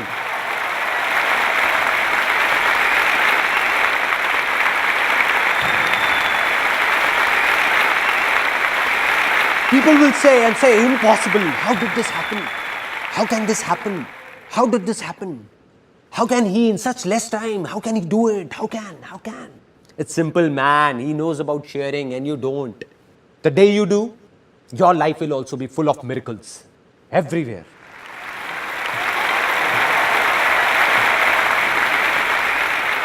Now, the tree of success has a lot of fruits and we are sharing them. Knowing more fruits will grow. We are sharing. So you have become successful. But now the question is, who am I? What's my story? As a kid, I thought I could do many things. But as I grew up, I thought I couldn't do anything. And there were a lot of reasons behind it. Out of which the biggest reason was that when I was in 10th standard, some major problems hit our family. My dad had a business of aluminium from 20 years in partnership with someone that closed down overnight, because of which our financial condition became critical. We had no clue what will happen now. Nobody had a clue. And my father went into a bit of depression as well. And there was a strange atmosphere in the house. Everybody was worried, what will happen now? I was studying, what could I do? Now there are 2 things that happen in these kind of situations. 1, there are families that break apart, fall apart. They start fighting within themselves. And 2, there are families that come together. Our family chose the second one. Me, my mother, my younger sister, we all came together and said, this is not only my father's problem, but our problem. and we will find a way out. We will do something, something will happen. So now I wanted to do something, but believed that I can't do anything because my land was infertile. So we tried a lot of things, like we did a business in which my mother used to pack handmade sweets, and I used to go and give those boxes to people, and I took those sweets here and there, distribute pamphlets in my friends and relatives everywhere, but that didn't work and closed down. After that, we opened up a telephone booth, Photostate, STD, PCO. My mother used to run it. At times, I also went there to help her. And going there, my land became even more infertile. Because I saw people fighting with my mother for just 25 paisa, I felt angry. But what to do? Such was life. That's when I thought that money is everything. Money is God. I just want money anyhow. I don't want anything else. Just get me a job from somewhere so that I get money and solve all these problems. So that telephone booth also closed down. After that, I went for a lot of interviews and failed everywhere. Had no clue what all was happening. And then came the turning point of my life. I went to a seminar. It was a multi-level marketing company seminar. I was 18 at that time, and honestly speaking, in that 3-hour long seminar, I didn't understand even a single thing. Everything went through here. And I exactly remember where I was sitting. It was an auditorium, and I was sitting on the third seat from here. I was looking at a 21-year-old guy standing right here. Till the time he kept talking, nothing entered my mind, everything bounced off. But then he said something in the end. He said, I'm 21 years old, and I'm earning 200,000 rupees a month. What they had done was, had got a big photocopy of that check and was showing it on stage, and I was counting zeros sitting there. 1, 2, 3, 4, 5. And I was thinking that this guy is actually earning big. 200,000 rupees a month. I was shocked. My mind blew off because I had seen that even to reach a level of 10 to 15,000 rupees takes years. And here's a guy who is just like me, who earns 200,000 rupees a month. And that was that 1 second. It was that 1 second of my life. Something in me shouted out that if this guy can do it, who looks just like me, then why can't I do it? Am I from a different planet or what? Why can't I do it? If it's easy for him, then it's easy for me as well. I can also do it. Can do it. And the moment these two words entered my life, the moment I believed that everything is easy, changes started happening inside me. From what I used to say, it's difficult, nothing can be done, bad timing, don't know what will happen. I started saying, you see what I do now. We'll get 200,000 rupees checks like this. We'll start my own companies. You just wait and watch. You don't know what's going to happen. And everyone started saying that Sandeep has gone crazy. Now, this is a very interesting point. Whenever people start saying you have gone crazy, it's an indication that you are on the right track.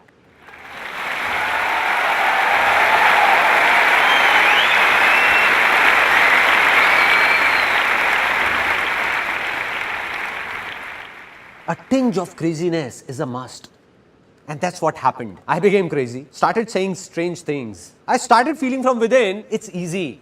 Land became fertile. One step complete. Now the second step, to discover what to do. Now there were two voices, outer voice and inner voice. I saw that man on stage and looking at him, I said, I want to be like him. If he's doing this, then I'll also do this and earn 200,000 rupees a month. But it wasn't my inner voice, all outer voices. So I took around 20-25 people to that company and nobody joined. In fact, the ones I took ridiculed me saying, where did you take us? And how much will you give us out of your 200,000? So I failed badly. And there were two reasons why I failed. One, it was not my inner voice. And two, I didn't understand sharing. I was taking people there not for their benefit, but for my selfish reasons. As an 18-year-old, all I thought was to solve my own family problems. To hell with these people. So I couldn't fool people. So back then when I failed, was it my good luck or bad luck? Good luck. Bad luck, no. How can it be good? As per that time, it was bad luck only, no? But this is the very mistake, because nothing is bad in this world. Because whatever happens, happens for the best. Success comes from experience, and experience comes from bad experiences. Which means that success can only come to you with experience, and experience can come to you only through bad experiences, not with good experiences. Right. And this is what I understood.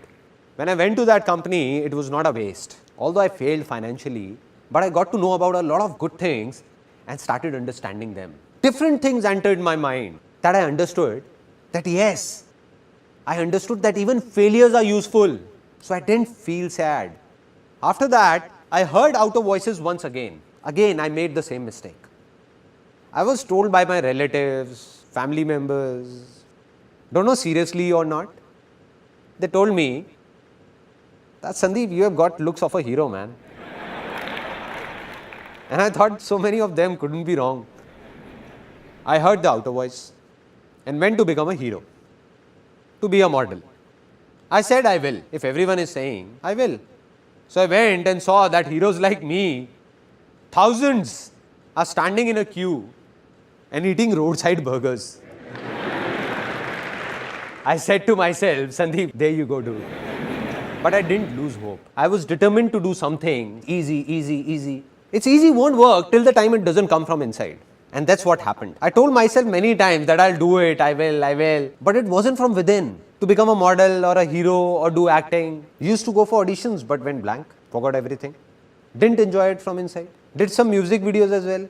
Such music videos that if I make you see them, you would die laughing. When my 5-year-old son is troubling everyone, ransacking the house, then my wife just plays that video and my son sits there looking at the screen and says, "Is this dad? What is he doing?" So this time also, I failed. I believe, like I just told you, that you can only be successful because of your failures, not because of your success. So this big failure of my life was about to be the reason behind a very big success of my life that I didn't know, realized it later. How? During modeling days, a friend came to me with some photographs he got clicked from somewhere, and when I saw them, I was surprised. I said, "What photographs, man? Great." There were no digital cameras at that time. So I said, "Man, this will be great. I want to learn this." For the first time in my life, my inner voice said that I want to learn photography, man. I want to be a photographer. I saw an ad in the newspaper, went there and joined a short 2-week course of photography. I didn't know what was I doing, why was I doing it, didn't think about it, just listened to my heart. You know, from inside, that feeling comes that this is what I wanted. Got it. Just went to my mother, took 12,000 rupees, went and bought a camera. Started clicking photographs of my relatives, friends, everyone for free. Didn't have a clue what I was doing. Kept on doing it. Now, what happens is that even when you listen to your inner voice, that you will move in that direction, you will take a step, take an action, and what you want will go and clash with the reality, which will be very different. I wanted to become a very good photographer, but the reality was that thousands of photographers in India who had learned photography for 1, 2, even 4 years, and even they were not able to do much. And what had I done? Just a 2-week course. So I wasn't a very good photographer. Bang! This was the turning point where one of my failures turned into success for me. Between all those photographers and me, there was a small difference. What I mean is that I had failed in modeling, but they had not. When I used to struggle as a model, I knew that 90% modeling agencies were fraud. So what I did was, I made a list of 70-80 fraud agencies and 10-15 genuine modeling agencies and started circulating it to everybody. That this one is fraud, and this one is genuine. And people started liking this. After this, I gave a small ad in the newspaper, free portfolio. And everyone came. A lot of people came. I told the truth. No tricks, no lies, straightforward. I said, look, I'm not a very big photographer or a great photographer. I've just finished my course from here of 2 weeks. So one option is that you get your own film roll, get the processing done, and your cost will be this much, 3,000 rupees. Or the second option is that I do everything for you. Now, if I go to any wholesale market, so the same film roll you get for 150 rupees, I get it for 50 rupees. And in this complete exercise, I'll get 1,500 rupees. So I said, we can do it as you wish, that way or this way. So they said, we don't have any problem, you only do it. We'll be spending the same amount. See, this is what I've always believed. and will always believe that if you want to do anything in life, tell the truth. Don't confuse anyone.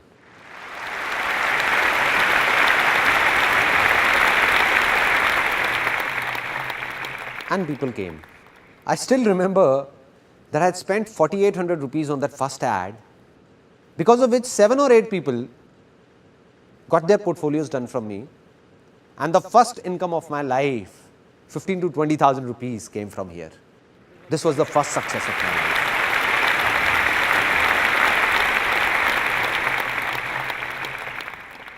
Now, the second big failure of my life.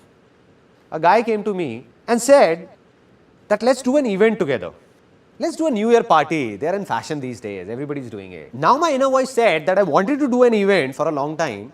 I said, okay, I'll do it with you. No worries. It's just that I don't have the money on me. He said, you don't worry about the money. I'll take care of that. You just execute it. I said, okay, it's a deal. I'll work for a month, organize the party and do everything. Investment will be yours and we will share the profit equally. He said, okay, done. He gave me 15,000 rupees and I distributed those 15,000 rupees to everyone. I paid to the banquet guy, the DJ, caterer, all of them knew me. I went myself and paid some advance to the printer, got the prints made, like stickers, posters, went to some universities and put them around, like banners and all. Now the problem occurred when just 3 days before the event, that guy came to me and said that I can't give you any more money. I said, but we have to give the money because I have to make all the payments, or else they know me and will catch hold of me only. He said, it's your problem, drop the event. I said, no. So then I arranged the money from somewhere, borrowing it from my friends, 5,000 from here, 2,000 from there. I collected all this money and made all the payments. The event was executed and it was a big success. It was the night of 31st December 1999. This event was named Disc 2000. The new era of 2000 was about to begin. All the money was inside a bag. I went to that guy and said, okay man, let's do one thing. Let's calculate how much you and me spent and divide the profit equally. He said, what calculation? Which money? He just took that bag and went away with his friends. Since that day, I haven't seen him around in my entire life. What would have a normal human being and not an alien done in such a situation? In such a condition? Would have cried? Become worried? I felt happy because somewhere inside I believed that life's experiences comes from bad experiences, and I felt happy and said, wow man, this is it. Such a bad experience. What else could be worse than this? I felt happy. And my mother, who is sitting here, would remember when I came back home at 1:30, I put the music on full volume in my room, on full volume, and started dancing alone. Dancing. My parents came in and said, what's up son? Seems like your event was a hit. I said, don't ask how big a hit. Just don't ask. And when I told them that this is what happened, I got a lecture for 30 minutes. They said, you are very innocent, dumb. You trust anyone easily. Anybody can make a fool out of you. And why do you believe in what anybody says? I said, no. There must be a reason behind this failure. Maybe today I'm not getting it, but someday I will. And the day I'll get it, life will change for sure.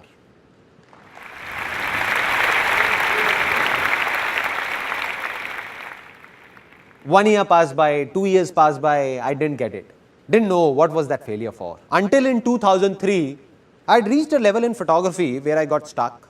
The problem was that in photography, it's not only the work but the name that sells. It means that no matter how good I was, but because I didn't have a name, so all those people who got their photos clicked by me were rejected by modeling agencies saying, what trash. What an amateur shoot. Who is this Sandeep Maheshwari? Lives in a cave or what? From where is he? Get yourself clicked from a good photographer. So they used to come back to me saying, what have you done? What a bad shoot. Here, have a look. So I said, I have to make a name somehow. How to do it? I don't know. But I believed it's easy. An idea came from somewhere to make a world record in photography. I went to Limca Book of Records, met the chief editor, and I remember I was sitting, me this side, and she on that side of the table. I had already taken an appointment. She said, yeah, tell me. I said that I want to make a world record in photography. She said, okay, so what have you thought of? I said, you tell me what needs to be done. Because somehow I managed to reach there, they could not throw me out. So she said that, look, it's not that easy. You have to do a lot of things. So it has to be something very big. I asked like, she said there are two options. Either you make India's record or world record. I said forget about India, tell me about the world record. How will I make it? So, she narrated a list to me. She told me what all is needed. At least 10,000 photographs need to be clicked. No two photographs should look similar. All should be different. Our moderators will be present there. A minimum of 100 models need to be hired, and this must be done within 12 hours. And after that, when the film rolls will be made, we will check the contact sheets, and if everything is okay, then your name will come in Limca Book of Records. You will get the certificate. I said, okay. Anything else? It will be done. I gave her a date saying that on this date of the next month, this world record will be made. I had no clue what will I do. As I was leaving her office, she said, Sandeep, just 1 second. I said, yes, ma'am. She said, I recommend you to hire an event management company for this. The moment she said an event management company, tuck. I said, madam, here is an event management company in front of you, DISC 2000. So that big failure of my life was about to turn into a big success. And from there I got the confidence that I will make the world record. And when I told my friends about it, they said, what are you saying, man? You will create a world record? You will hire an event management company? Spend 300,000-400,000 rupees? I said, no event management company. I'll do it myself. They said, okay, models. You need 100 models. And one model will charge at least 5,000 rupees. Do you have that much of money, 500,000 rupees to give to the models? I said, I don't even have 10,000 rupees. I don't know how or what will I do. I don't have it. But I said, this world record will be made. They said, no. I said, yes, it will happen. I kept saying, it will, it will, it will. And when we ask from within, we get answers. And I got the answer. A model was sitting in front of me. It was a very interesting moment. He said, I don't have this much money for the portfolio, but I can give you 500 rupees. I said, no issues. No issues, my inner voice said. I said, I'm making my world record and you just give me 500 rupees. Your photos will be clicked. My world record will be made and you will get a portfolio in just 500 rupees. Any problems? He said, no problem. I spread this message across. People queued up after that. Somebody is making a portfolio in just 500 rupees. A portfolio otherwise made in 30,000 rupees is being done in just 500. A total of 122 models came. More than 10,000 photographs were clicked in 10 hours and 44 minutes. No two shots were similar. The whole event was managed by me, and at the end of the day, my world record was made.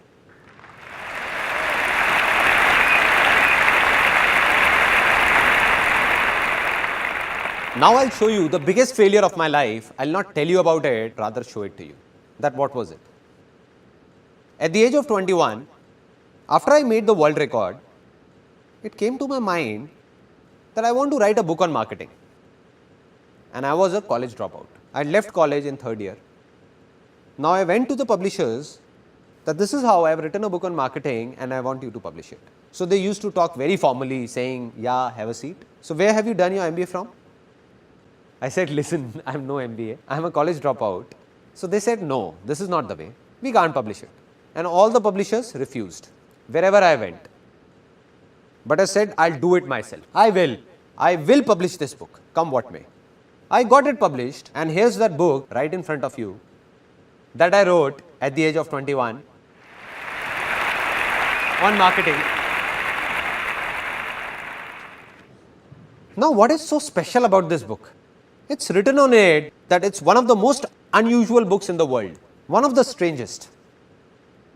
Why? Because almost all the books in English open this way, like this, but this one opens from here. This is the first page of this book. This is the second one. This is the third. This is the fourth one, and this is the fifth. So it's a reversed book. A reversed book. Reversed. The word spread that a photographer has written a reversed book. People talk about doing something out of the box, something different. I think it's all pointless. You hang yourself upside down from a tree and say it's different. It's pointless, no? There has to be a reason. So the reason why this book is reversed was written on the first page at that time. And the reason was, a big reason, if you can't even change the way you read, how can you change the way you think?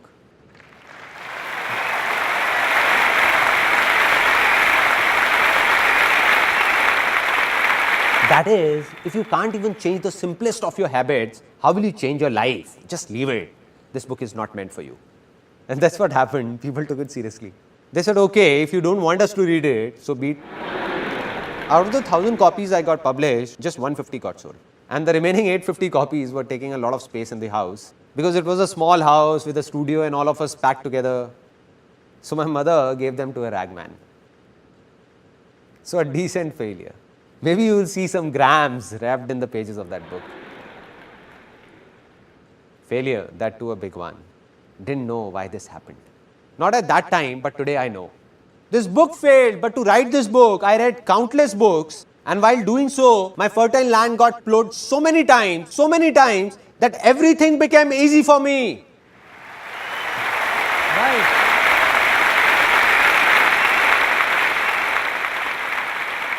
So today, everything I am is because of my failures. Now, final points. That from where did the biggest success of my life come? In the world of modeling, we were the only agency that got a declaration signed from people that said there is no guarantee of work. We'll make your portfolio, give it to the agencies. If you're lucky, you will get work or else not. And being truthful and honest, we became one of the biggest agencies of Delhi. Though we tried to click the best of photos, but the models still didn't get any work in the market. So my inner voice said, I must do something for these models, something. What? I don't know. Not to take money from them, but to solve their problems somehow. And when the question came, it was answered. An ad agency guy came and said that I don't have time. We will scan this photograph only and print it in the ad. Do you have any problem? I said, why would I have a problem? I called up the model and said, do you have a problem? He said, what are you saying, sir? What problem? What else can I ask for? That if my photograph comes in a newspaper or an ad, the photo got printed, that model was happy, I was happy, and ad agency was happy. And this was that turning point of my life.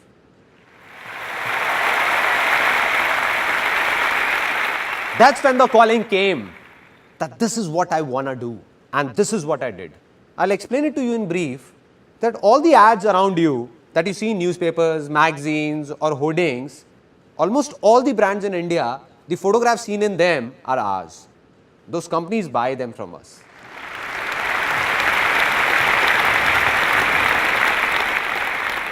So today, in the given situation, if you ask me that what's success for me, then here is a simple answer to it in a few things, because success is not just limited to one thing, but many things in life, various aspects of life. So one of my aspects, that this company Images Bazaar was started to do something good for those models 6 years ago.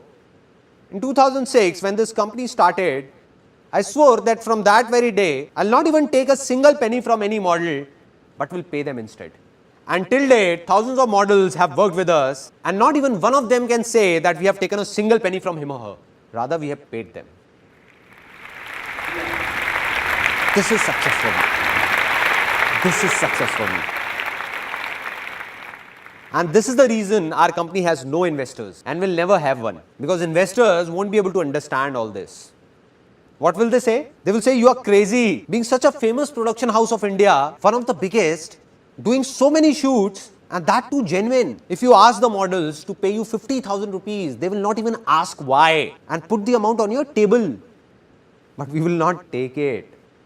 Not today, not ever, never. Secondly, what is success for me? I narrated an incident of that female whom I told to leave. The one who asked for 10,000 rupees, I gave her 8,000 rupees and then told her to leave. When I got stuck, that day I decided that from today onwards, if I hire anyone, then I'll never tell the person to leave. Never. They can go by themselves if they want to, but I'll never ask them to leave. 8 years, 10 years, 12 years, 14 years, everybody is still there. In our company, faces don't change. All are still there. So success for me is to share everything with my employees and do all that I can do and go beyond any limit to keep them happy. Any limit. This is success for me.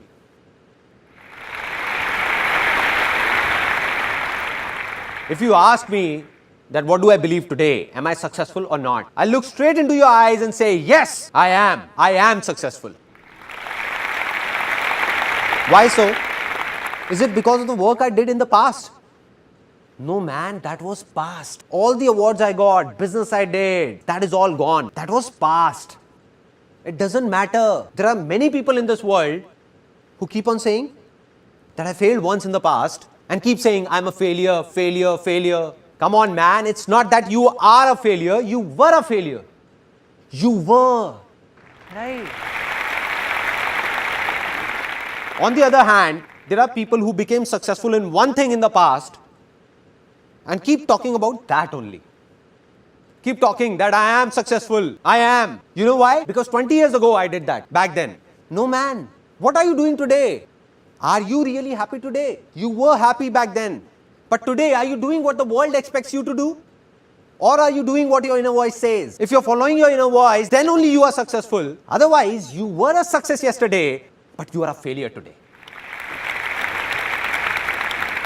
So I am successful today because of what I am doing today.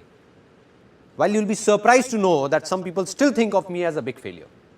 Why? I'm doing so many good things. Business is good, everything is good. Those people who were running in a race with me, and everybody believed that Sandeep Maheshwari will become the biggest entrepreneur of India. But I stopped running. I said, continue. I'm not in this race. So as per them, all this I'm doing today is out of their comprehension. But I'm a failure for them and it doesn't make a difference to me. To hell with them. It doesn't matter whether someone praises me or abuses me. It's all temporary. Today you all are praising me because you're feeling good. But tomorrow in media, if you read something negative about me, then you'll be the ones abusing me, cursing me. You only will be saying, what man, what a cheap fellow. So will I be a failure then? So will I be saying that I'm a failure? So I'm not successful because some people think that I'm a success. Or some people think I'm a failure. I am successful because I believe that I am a success.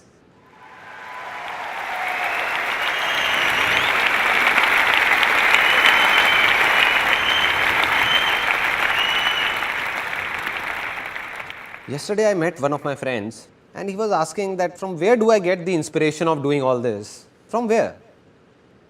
It all started when I was 12 or 13. My grandmom used to narrate a story to me and I liked it so much that I listened to it daily and cried daily. My grandmom used to say, I'll not narrate it again because you cry. And I used to say, please, please. It was a story of a man who used to be very happy with his family, friends, very happy, enjoying. Then a stage came in his life when greed crept in. And because of that greed, he started fighting with his parents, brothers and sisters, with the whole world. Started thinking just about himself and got separated from everyone. He even started fighting with his own wife and kids. So in the remaining last few seconds of his life, when he was about to leave this world, tears were pouring down and he was crying, crying and crying. And the last words he uttered were that I made a big mistake. I made a big mistake. And he left this world saying this. So when I used to listen to that story, something happened inside me. I don't know what it was, but I always used to think that when my last moments will come, what will I say? What will I say to my people? I didn't know it then, but today I know that during those last few seconds of my life, tears will be pouring down, but I'll be crying out of happiness. And while crying, I'll not say anything to anyone but smile. And say to myself that, wow, man, what a life. Wow. Wow. Wow.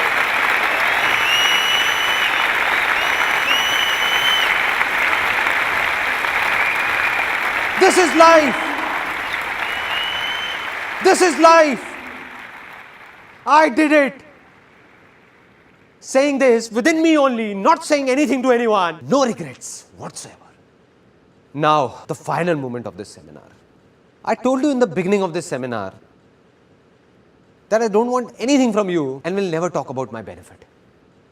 I lied to you. I'll ask for something. Won't let you go like this. I'm going to ask for something. So I'm going to ask for something from you from the bottom of my heart. If possible, give it or else don't. So I fold my hands and request you all that today all of you have a hunger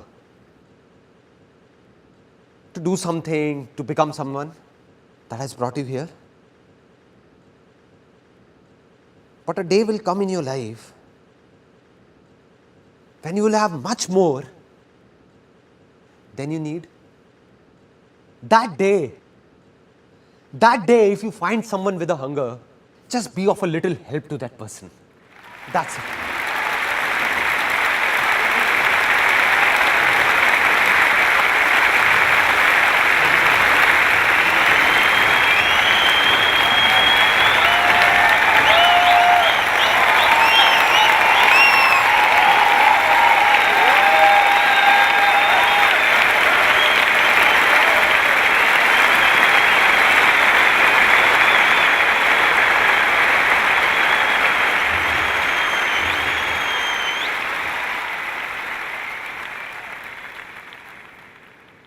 Today, this was the last life-changing seminar of my life. One thing is ending here, but another thing is taking off. I'm gonna keep recording all my experiences one by one in videos, record them. Today I told you it's easy. So why is it easy? In every situation of my life, how did I make the smallest of problems and the most complicated problems easy for myself? I'll tell you all in those videos. I'll open up everything. I just open it up, my heart, my mind, so that tomorrow if someone will need to know something or do something, he will just go to that place and will do whatever he wants to do for free.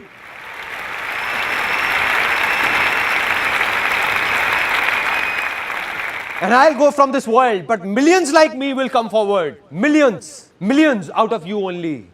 Millions like me, where I am standing, right here, someone else will be here, some other crazy fellow, someone else will be doing something like this, and this world will change. This world will change.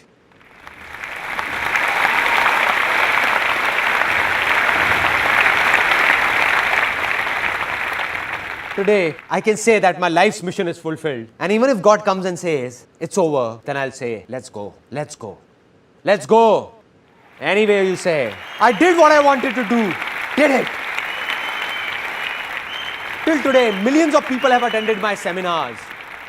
And if I continued further, another few million would have seen it. But now it's video recording, this video recording that's going on will be watched by billions in near future.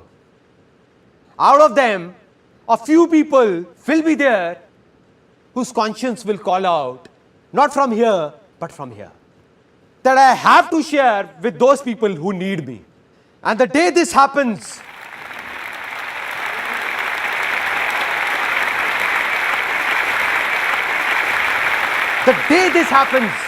that day, not only in India, but across this whole world, nobody will be hungry.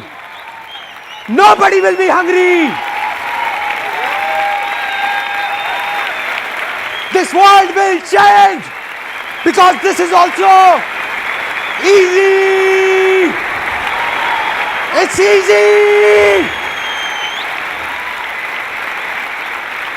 easy. This world will change.